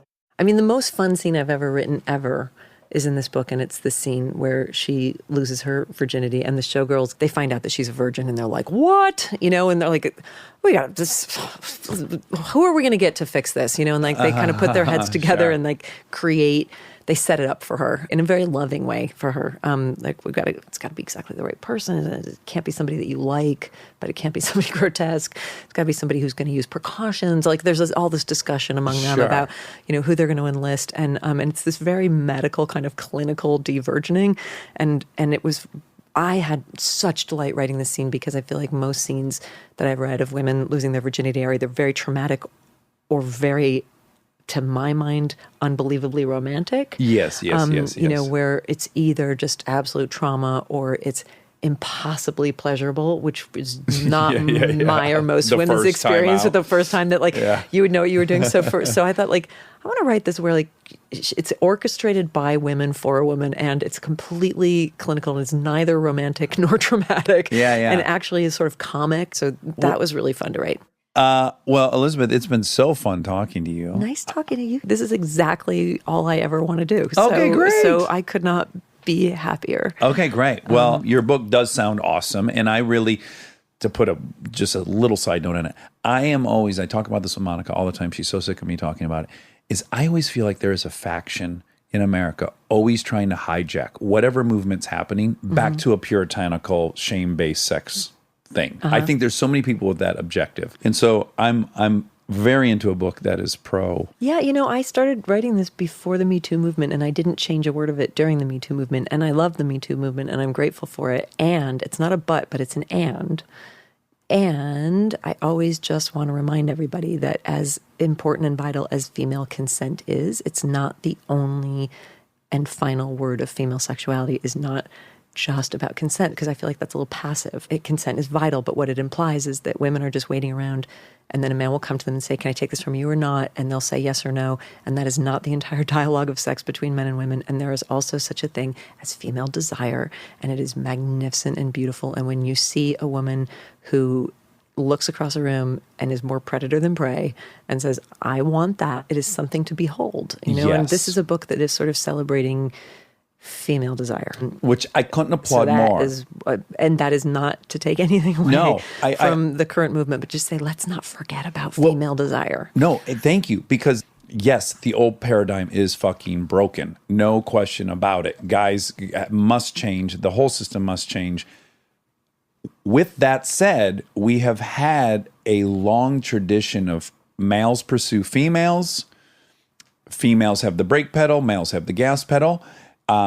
We're going to change all that, which is great. But I do want to hear the voice that's saying, guess what? Also now, gals, you got to get assertive and tell us what you want, because that's part of this. As we evolve. I've never had the brake pedal. You should have been raised in England. I've always had the accelerator. It's not just me, but I've seen lots of stories of women pursuing men.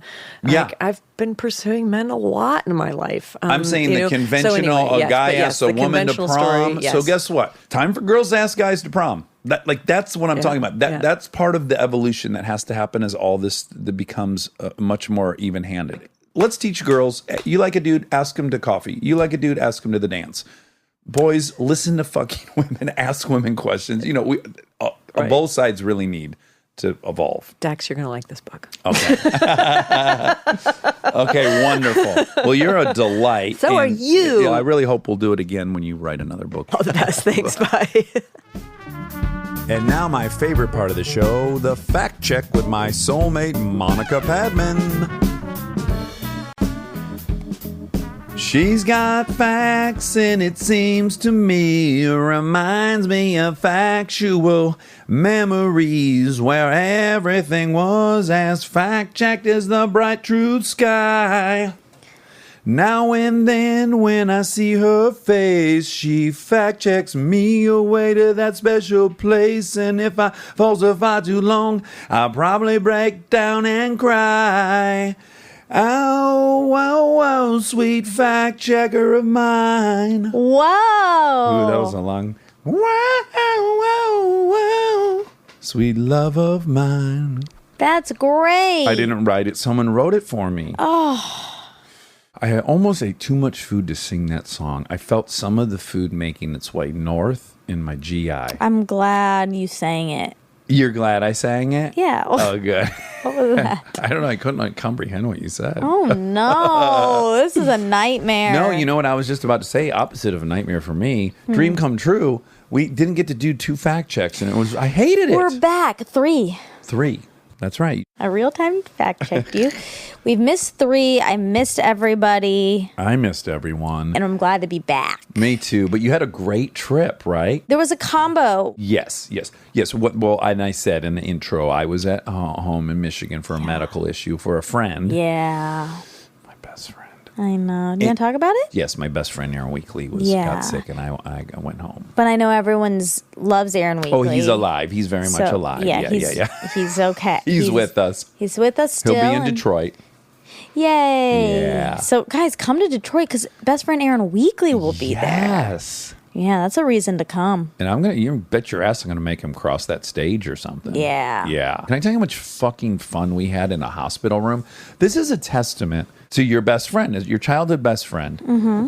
You can really be anywhere. We were for 4 days sitting in a hospital room. Yeah. We watched a Naked and Afraid marathon. We loved it. We were checking out all the buns, male and female. Okay. Well, it's a PG program. It's on normal cable, but you see buns, and generally the buns are nice. All right. And then we watched the Andre the Giant documentary. I sent you a text of our favorite moment in the Andre the Giant documentary, which is... Took a fart. Yeah, when Mean Gene says that Andre would take a fart.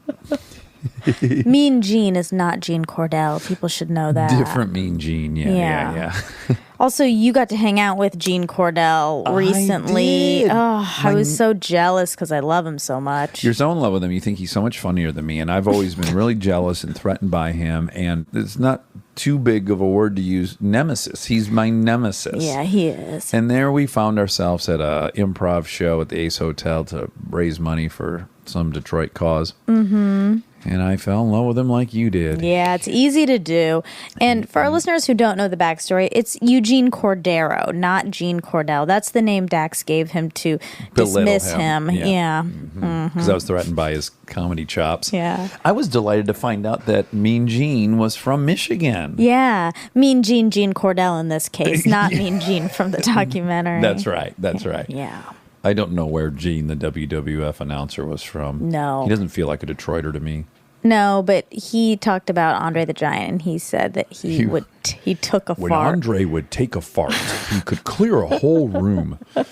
And then everyone just then talked about his farts for 10 minutes in that documentary. They dedicate so much time. Yeah. It's one of those weird things where it's like, I kind of wish I had smelt one. I mean, they're clearly the worst things that's ever happened. Ew, but to hear everyone reminisce about it, you do feel a little left out, a little FOMO. Oh, you feel FOMO about that? Yeah, okay. Fartmo. I don't. Fart of missing out. I don't have that. I don't need to smell his fart. Okay.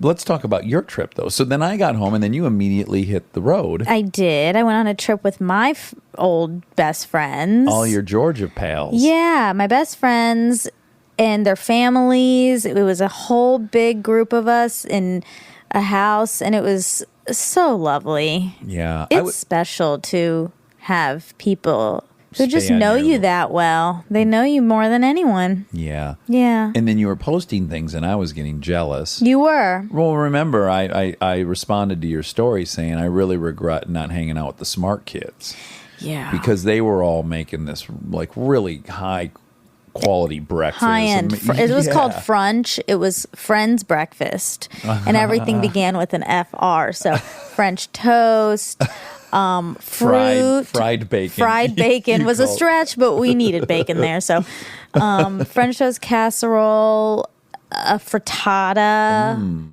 We were gonna do a frozen drink, but we didn't end up being able to pull that off. So Yeah, like my group of friends at home, and I still adore them, but when we would get together, we would sleep in tents, and then we would have Miller High Life for breakfast. sure.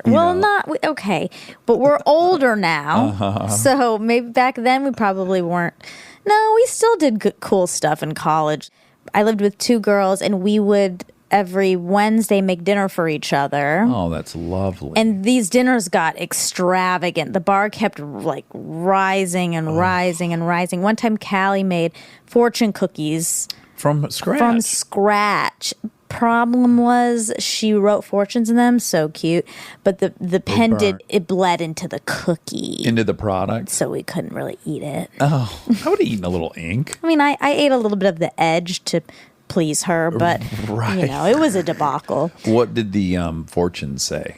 Silly stuff. She's very clever. Did you play the game growing up where you read your fortune and then you always add in, In bed, of Yeah, it makes them course. so good. It does. It does. Like, they works on every single fortune I've ever read. Yeah, it's really In bed. fun. In bed.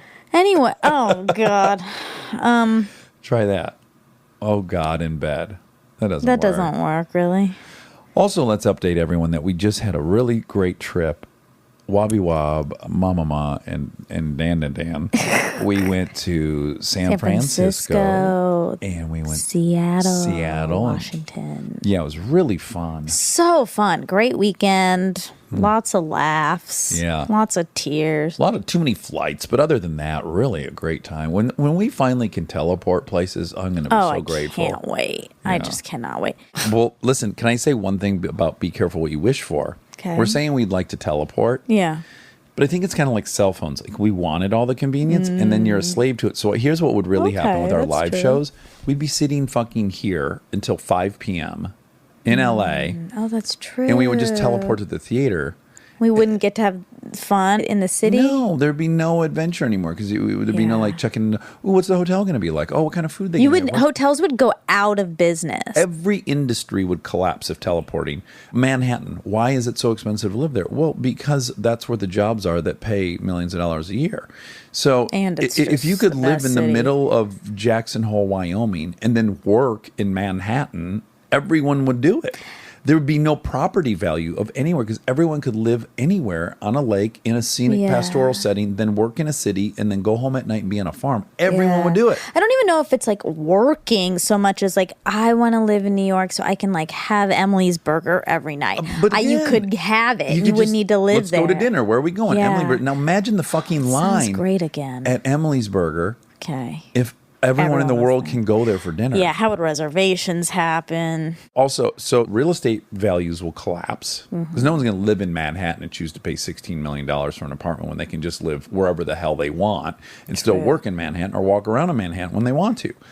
Number two, transportation, oil, big oil, auto manufacturing. I mean, you name it. Every industry almost would collapse with teleporting. We'd have to have new industries. I know, but it'd be a rough transition. Yeah. I'm just saying, if someone did invent teleporting, maybe they already have, they've been definitely murdered by a syndicate of OPEC and whatever real estate board there is. I think it's J.K. Rowling that invented it because she knows about flu powder and ways to teleport in Terrence Posner books. Oh, really? So she already cracked the logic of it? Yeah. So she knows. Certainly, if you could teleport, I feel like then you could time travel, probably. I don't know. That seems very different, actually. Yeah. Okay. Yeah. Okay. Yeah. That makes sense. Assuming you're teleporting over the internet, yeah. Do you want to tell people about your new time travel plan? Yeah, I would actually. While I was away in Michigan, this like hit me like a ton of bricks while in my hotel room. Previously I've said I want to take a time machine back to 1940s India, meet your grandmother and Yeah. woo her Yeah. and make love to her. Right. That's off the table now. it occurred to me that what would be even more pleasurable would be to take my time machine, go back to the set of Legends of the Fall, kidnap Brad Pitt, a.k.a. Tristan, at that time, then take him back to India, have him woo your grandma, and then just watch those two make love.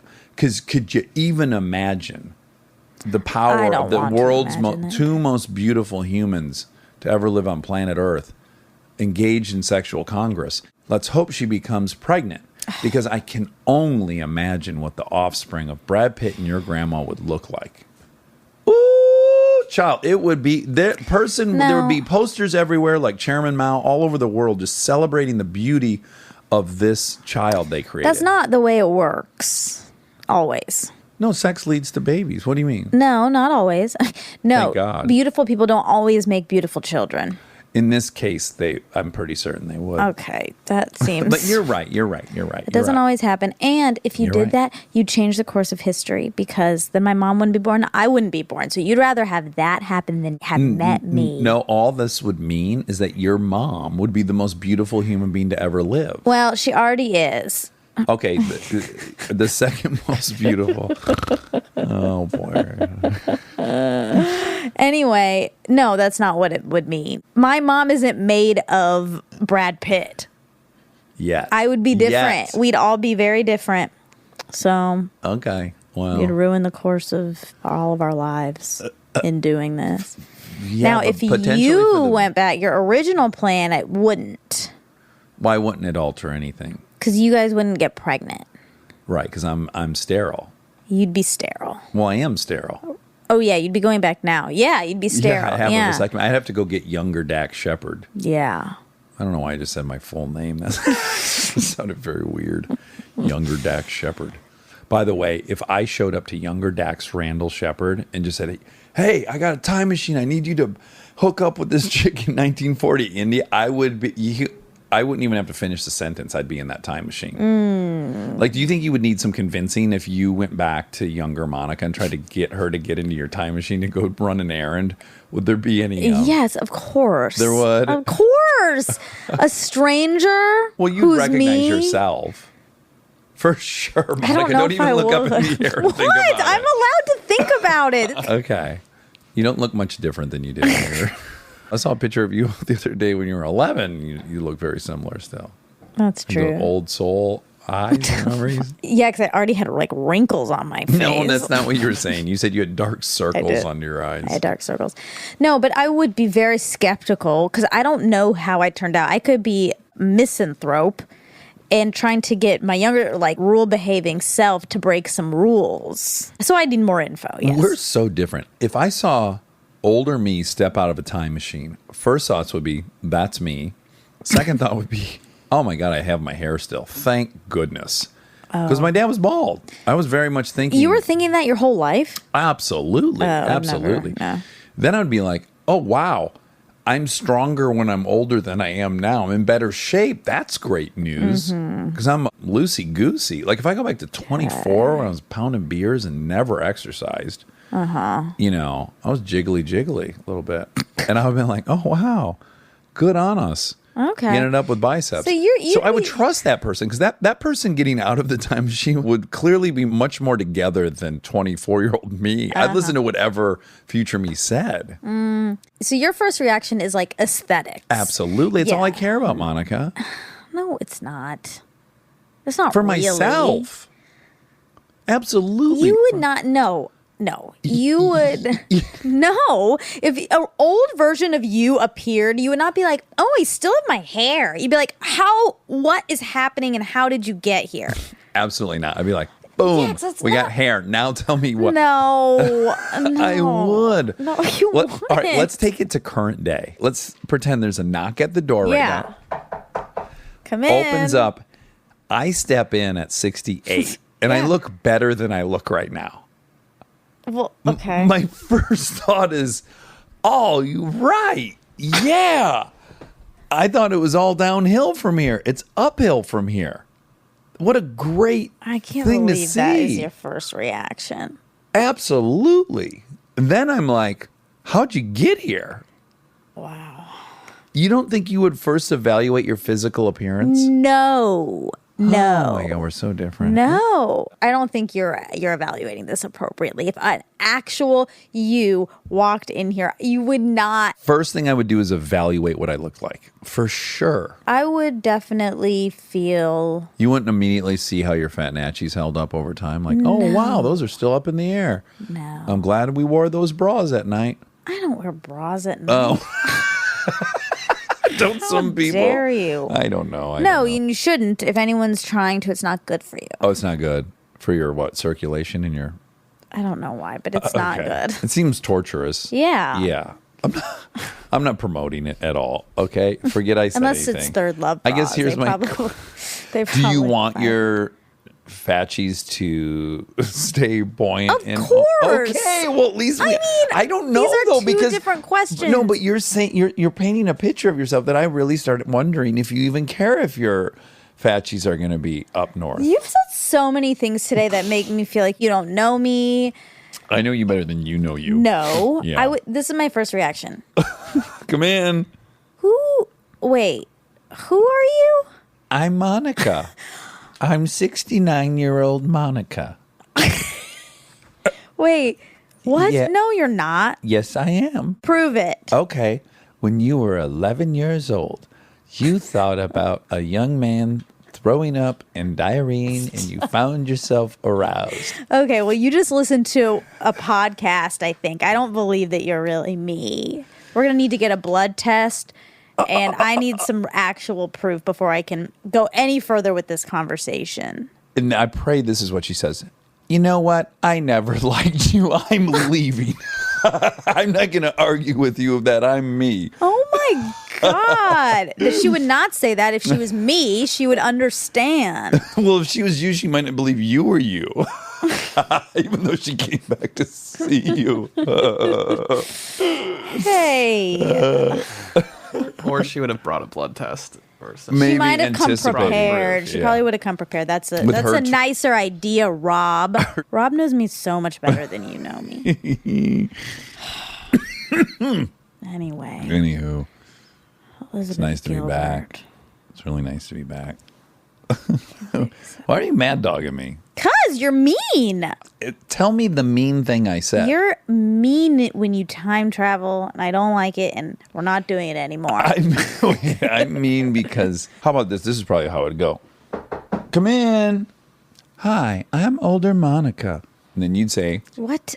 No. How, are you really? and I'd go, oh my goodness, those suckers really held up. Congrats. I'd probably look at you and say congrats, though. Real time you, Young not me. future you. I don't think they'll hold up, if I'm being honest. I think they might. I don't. Okay. They're very heavy. So gravity would say otherwise. But anyway. See, if you came and you looked better, my reaction would not be like, oh, good for you. I'd be like, oh, there's some science in the future. Oh, yeah. That makes this all capable of looking young. Yeah. Yeah. But I would be asking about the science, and I wouldn't be like, oh, great job. We didn't even consider that. So you just brought up something that could be really interesting. Okay. If fucking 29-year-old Dax walks in, but it's really 80-year-old Dax. A Benjamin that Button? would be trippy. No, that the science got, like you're saying, when I'm 60, the science got to a point where you could revert back to your 20s. Young age. Still be wise and boring. It would be very confusing. And this is my point. So you take all this at face value. Someone's 80, but actually looks 29, and they're you. The first thing I would just think is, thank goodness I look good. Wow. Yeah. I just don't think I'll care about that when I get old. Maybe that's what it is. Okay, now how about this? Come in. Hold on, I'm trying to squeeze between the... Why do I sound... First of all, I'd be like, why does your voice sound disgusting? Hi, I'm Monica. And she's a humongous pumpkin. What's your first thought then? Okay, Your first yes, thought then yes, would be of like, oh course. my God, I fucked up, right? Yes, of course. It's like the Ghost of Christmas Future. Yes, but that's a different... That's... Well, you wouldn't believe that's you either. You would look very different 500 You know pounds. what's crazy? I would believe that more than the person who looked good. Like, I would believe that, like, oh no, like something has gone really awry. But also, Ooh, my metabolism took a nap. Do I even have one in the future? but I would be more concerned about like health, not aesthetics. I would Sure. really be concerned about what happened that made me get to that point. I don't think when I'm 70, I'm going to care what I look like. I mean, that's the dream. But I'm just being honest with you. I care so much about what I look like. You don't? I mean, I do. Like, I want to look good. Yeah. I recognize it's shallow and vain and pointless. But if I'm just being honest with you, I yeah. want to look good. No, I'm I not. think about how I look all the time. I don't think it's shallow. I think it's normal. And I do that. I, of course, care about how I look. But I'm also like, we're stuck in our bodies and our faces. Like, this is what we're working with. And you can make some things look a little bit better and a little bit worse. But I don't know. What can we do? Well, Like, I can't be too obsessed with it because there's nothing I can do. right. Unless you start getting like some, cutting edge surgery down in Guadalajara or something. Like leg extension surgery or something. Okay. Yeah. Right.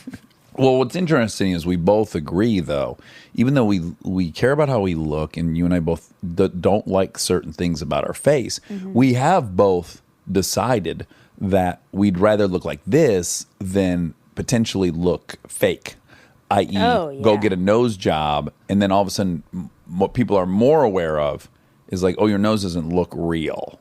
That would be a bigger fear of ours than to have the noses we have that we don't like. Is that accurate? Yeah, I mean, I would Again, get I'm not one. shaming anyone who's gotten plastic surgery. Oh, No. you would? No. I wouldn't, because I could never guarantee the outcome of it. If you could guarantee the outcome, I would do it, You would yeah. do it? Oh. Yeah. Interesting. If I could guarantee. I would. It'd make me so sad, but I understand. I totally understand. Yeah. Yeah, I love your nose. Okay. Do you like mine? Yeah. Yeah, right? I hate it. And you like it. I know, but I would So if you can not allow comprehend you to get a nose job. Right, but if I you can would never comprehend that allow I you. don't like mine, but you like it, can you comprehend that I like yours and you don't like it? Yeah. Yeah. Tit for tat? Sort of. Quid pro quo? Okay, Elizabeth Gilbert. Lizzie Gilby. Yeah. So you said in the biographies of these old tycoons, banks were failing every 2 hours. Okay. So I don't think it was every 2 hours. I couldn't really get hourly rates on bank failure. But in the wake of the stock market crash of October 1929, people were growing increasingly anxious about the security of their money. Wealthy people were pulling their investment assets out of the economy, and consumers overall were spending less and less money. Some 650 banks failed in 1929. The number would rise to more than 1,300 in the following year. Ew. 1,950 banks in 2 years. Good math. Yeah, that's a couple a day for sure. Yeah. Yeah. Think how many people's lives were literally ruined. I mean, okay, that's too big of a statement because obviously your life's not made or broken by money. But Well, it is when you lose all your money. yeah, when yes, all these it people is. have lost everything I know. they've saved their whole lives. It disappears in a second. Oh my God. I know. But again, if you're living with zero savings, you're like, yeah, welcome to my world. Right. Most people don't have savings. Most people? I don't know. Yeah, average I'd have American. to do some research. Yeah. Robbie, you want to look it up? Yeah. I think the average American's in debt. Like I think the that's probably majority of true. That's Americans probably are in true. debt. But you can be in debt and also Have a savings account. savings. That's the thing that we won't be able to really have a good answer on this Well, because maybe net negative or something. people have like They own- school debt. Or they owe $200,000 on their house, but they have a savings account of 60 Yeah, and they're grand. just paying slowly. Mm-hmm. Yeah. Okay. So anyway, Roosevelt in 1933 gave, these fireside chats. Uh-huh. In the first fireside chat, Roosevelt spoke on the bank crisis, explaining the logic behind his closing of all banks and stating that your government does not intend that the history of the past few years shall be repeated. We do not want and will not have another epidemic of bank failures. Yeah. And so, he closed them and then reopened, and then he, created the FDIC. Mm-hmm. Yeah. Some stats on savings. Oh, please. Okay. So in 2006, a survey said 35% of all adults only have several $100s in their savings. Okay. 34% have 0%, and only 15% have over $10,000. 15 in 2006. 2016. Oh, So- 16. So over 60% had less than $1,000 saved. Yeah. That's yeah. rough. Yeah, that is rough. Yeah. It's a scary way to live. Yeah, that's scary. We're lucky as fuck. We are incredibly lucky. Okay, you said the earthquake in the Dominican Republic did not collapse the same way, same earthquake. Same island. Yeah. So the key disparities between Haiti and Dominican Republic, which contribute to each country's ability to recover from natural and man-made disasters. This is according to CNN. Geography, basically like where the fault lines are. Oh, uh-huh. Haiti lacks resources to prepare for natural disasters. There are no funds for disaster response or infrastructure improvements in watershed protection or irrigation programs that could help prepare for hurricanes and storms. Widespread deforestation in Haiti has also led to flooding, dramatic rates of soil erosion. Back in 1960, the two countries had the same GDP per capita, according to the World Bank. And now the Dominican Republic's GDP per capita is about 7 times that of Haiti, which remains the poorest country in the Western Hemisphere. Oh, wow.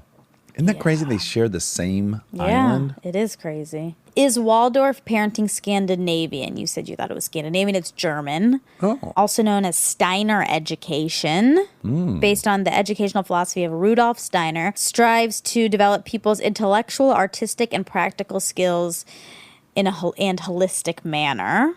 The cultivation of people's imagination and creativity is a central focus. First Waldorf school opened in 1919 in Germany. Do you think it's possible that the same Waldorf invented that school and the Waldorf salad? Yeah, I do. Wouldn't that be a I think he had a diverse, big life. a big, huge life with many interests? Yeah. What is exactly in a Waldorf salad? Isn't a Waldorf salad like maybe pecans, cranberries, and grapes? I was and about to say some- grapes. Yeah, I think there's definitely grapes. And some real dark green lettuce. Oh, I was going to say light green lettuce. Oh, frisee? No, not a frisee. More like a romaine. Oh, okay. I think there might be a dash of frisee in there, too. Oh, Robbie's got the ingredients. There's mayonnaise, lemon juice in this recipe. Okay. Mayonnaise, lemon juice, apples, grapes, celery, walnuts, and lettuce. Oh, they didn't get specific about the lettuce. Yeah. It sounds like a little bit like a chicken salad. Mm-hmm. The Add ingredients lettuce. mimic a chicken salad. Yeah. Which I love. Subtract bread, add lettuce. Costco has a really good chicken salad. Do they? Yeah. I don't doubt it. It's good. Well, they have the best canned chicken breast. That's what we're making our chicken salad sandwiches out of. Yeah, that's true. Yeah. I want that. I'm going to get back into the kitchen. You are? You're going to switch in the kitchen? Sameen encouraged me. I think I'm going to get back in the kitchen. Oh, I can't wait. Yeah, it's going to be a summer of trashy food, I think. Ooh, I cannot Well, when we're in wait. Michigan, for sure, I'm cooking a ton of shit. Yeah. When we're in Ground- bathing suits all day. and eating ground beef every meal. Okay, you mentioned, because she was talking about submitting short stories to these publications, Mm-hmm. and you said that you did that, and you were talking about an SE envelope. I didn't know what you were talking about. But SASE? SASE, yes, but it sounded like SE. I didn't know. An SASE is an envelope on which you have stuck a stamp and written your own name and address. You send it to a person or organization so that they can reply to you in it. SASE is an abbreviation for self-addressed stamped envelope.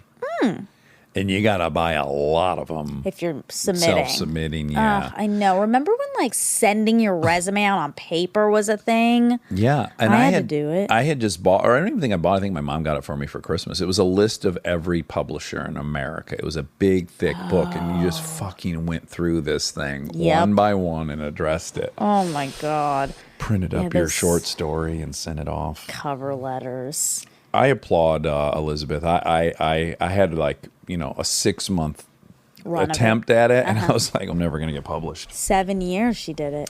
Yeah, it's impressive. It is impressive. It's inspirational. You got to stick with it. Yeah. That's like when I first moved out here and I was just sending out emails to all those agents all day long. I got to remove It's so desperate. I was so desperate during that But you period. are desperate. Yeah, I You know. are desperate for anything. Yeah. You're like, how do I get into this party? I don't even have an agent. I didn't have an agent forever. And my first agent fired me. Commercial agent. Mine too. Yeah, it was so embarrassing. Yeah, do you have the letter still?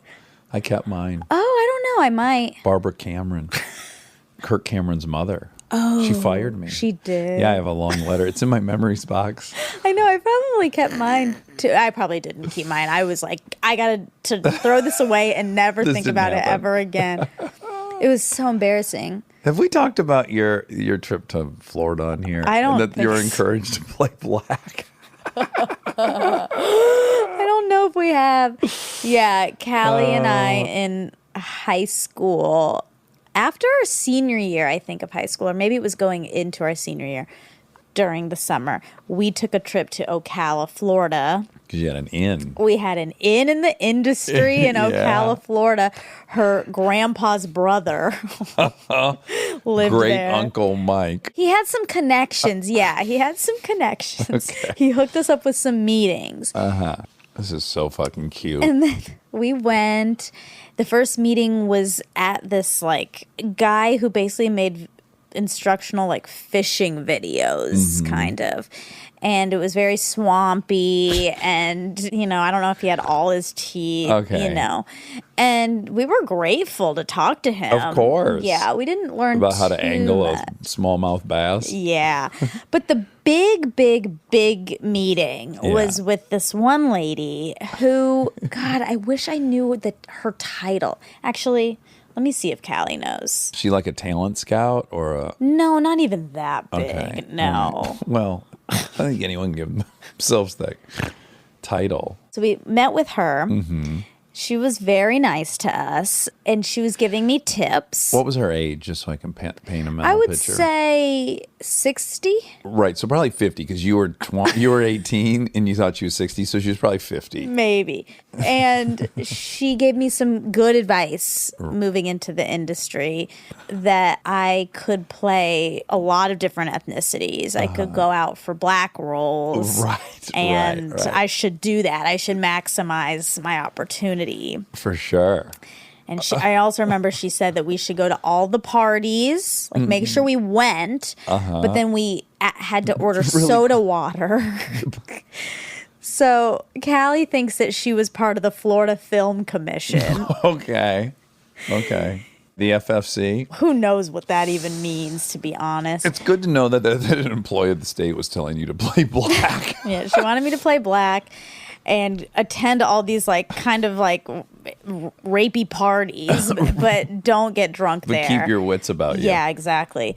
And she was kind of onto something, But we felt good leaving that. We had some good tips. Yeah. And we were ready for the big city. And it worked. And then we went to Qdoba Mexican quote restaurant for a big meal, for a big celebratory meal.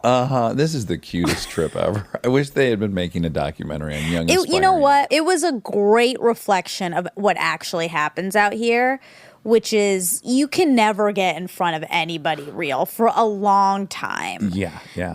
It was a good first experience, even though I think we thought we had. I think we really left and felt like, oh, that was productive. Right. Step one. Yeah, step one, check. Yes. Yeah. Well, Next. by the way, anytime you're just taking action, whether you're even aware of whether it's useful or not, just to be taking action towards a goal you have always kind of feels good. It does feel good. That's true. And people don't need to get hung up on like whether it's ultra effective at the end of the day. Yeah. It's like just be active. It's all Yeah. about how you feel. It's not really about the results. So you guys felt good about that, and that's great. Now, upon further investigation, maybe not the greatest advice.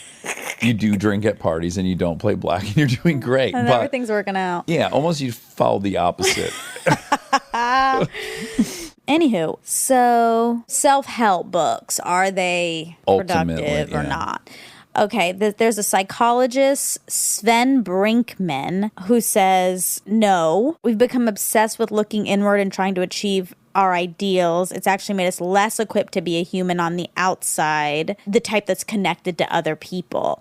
And on top of that, we're supposed to be happy all the time, which turns out is a hard thing to do when you're constantly being told you can do better and more positive and more productive. And then when he's talking about depression and anxiety and books about that, he said, these are likely problems that are part of the human condition. In many ways, they are productive for us. It's rational to feel anxiety when there's something to fear. It's irrational to feel depressed when something awful has happened to you, or if you've been under a lot of pressure for a long time. Depression is the organism's way of reacting, withdrawing, and perhaps metaphorically recharging the batteries. But now there's so much pressure in modern society to perform and be productive, to be efficient, that we don't have this time to recharge. We tend to pathologize these kinds of sadnesses or losses of energy. Yeah, that's true. But Big Magic is a good book. Yeah. Yeah, and people should read it. So is the Big Book of Alcoholics Anonymous.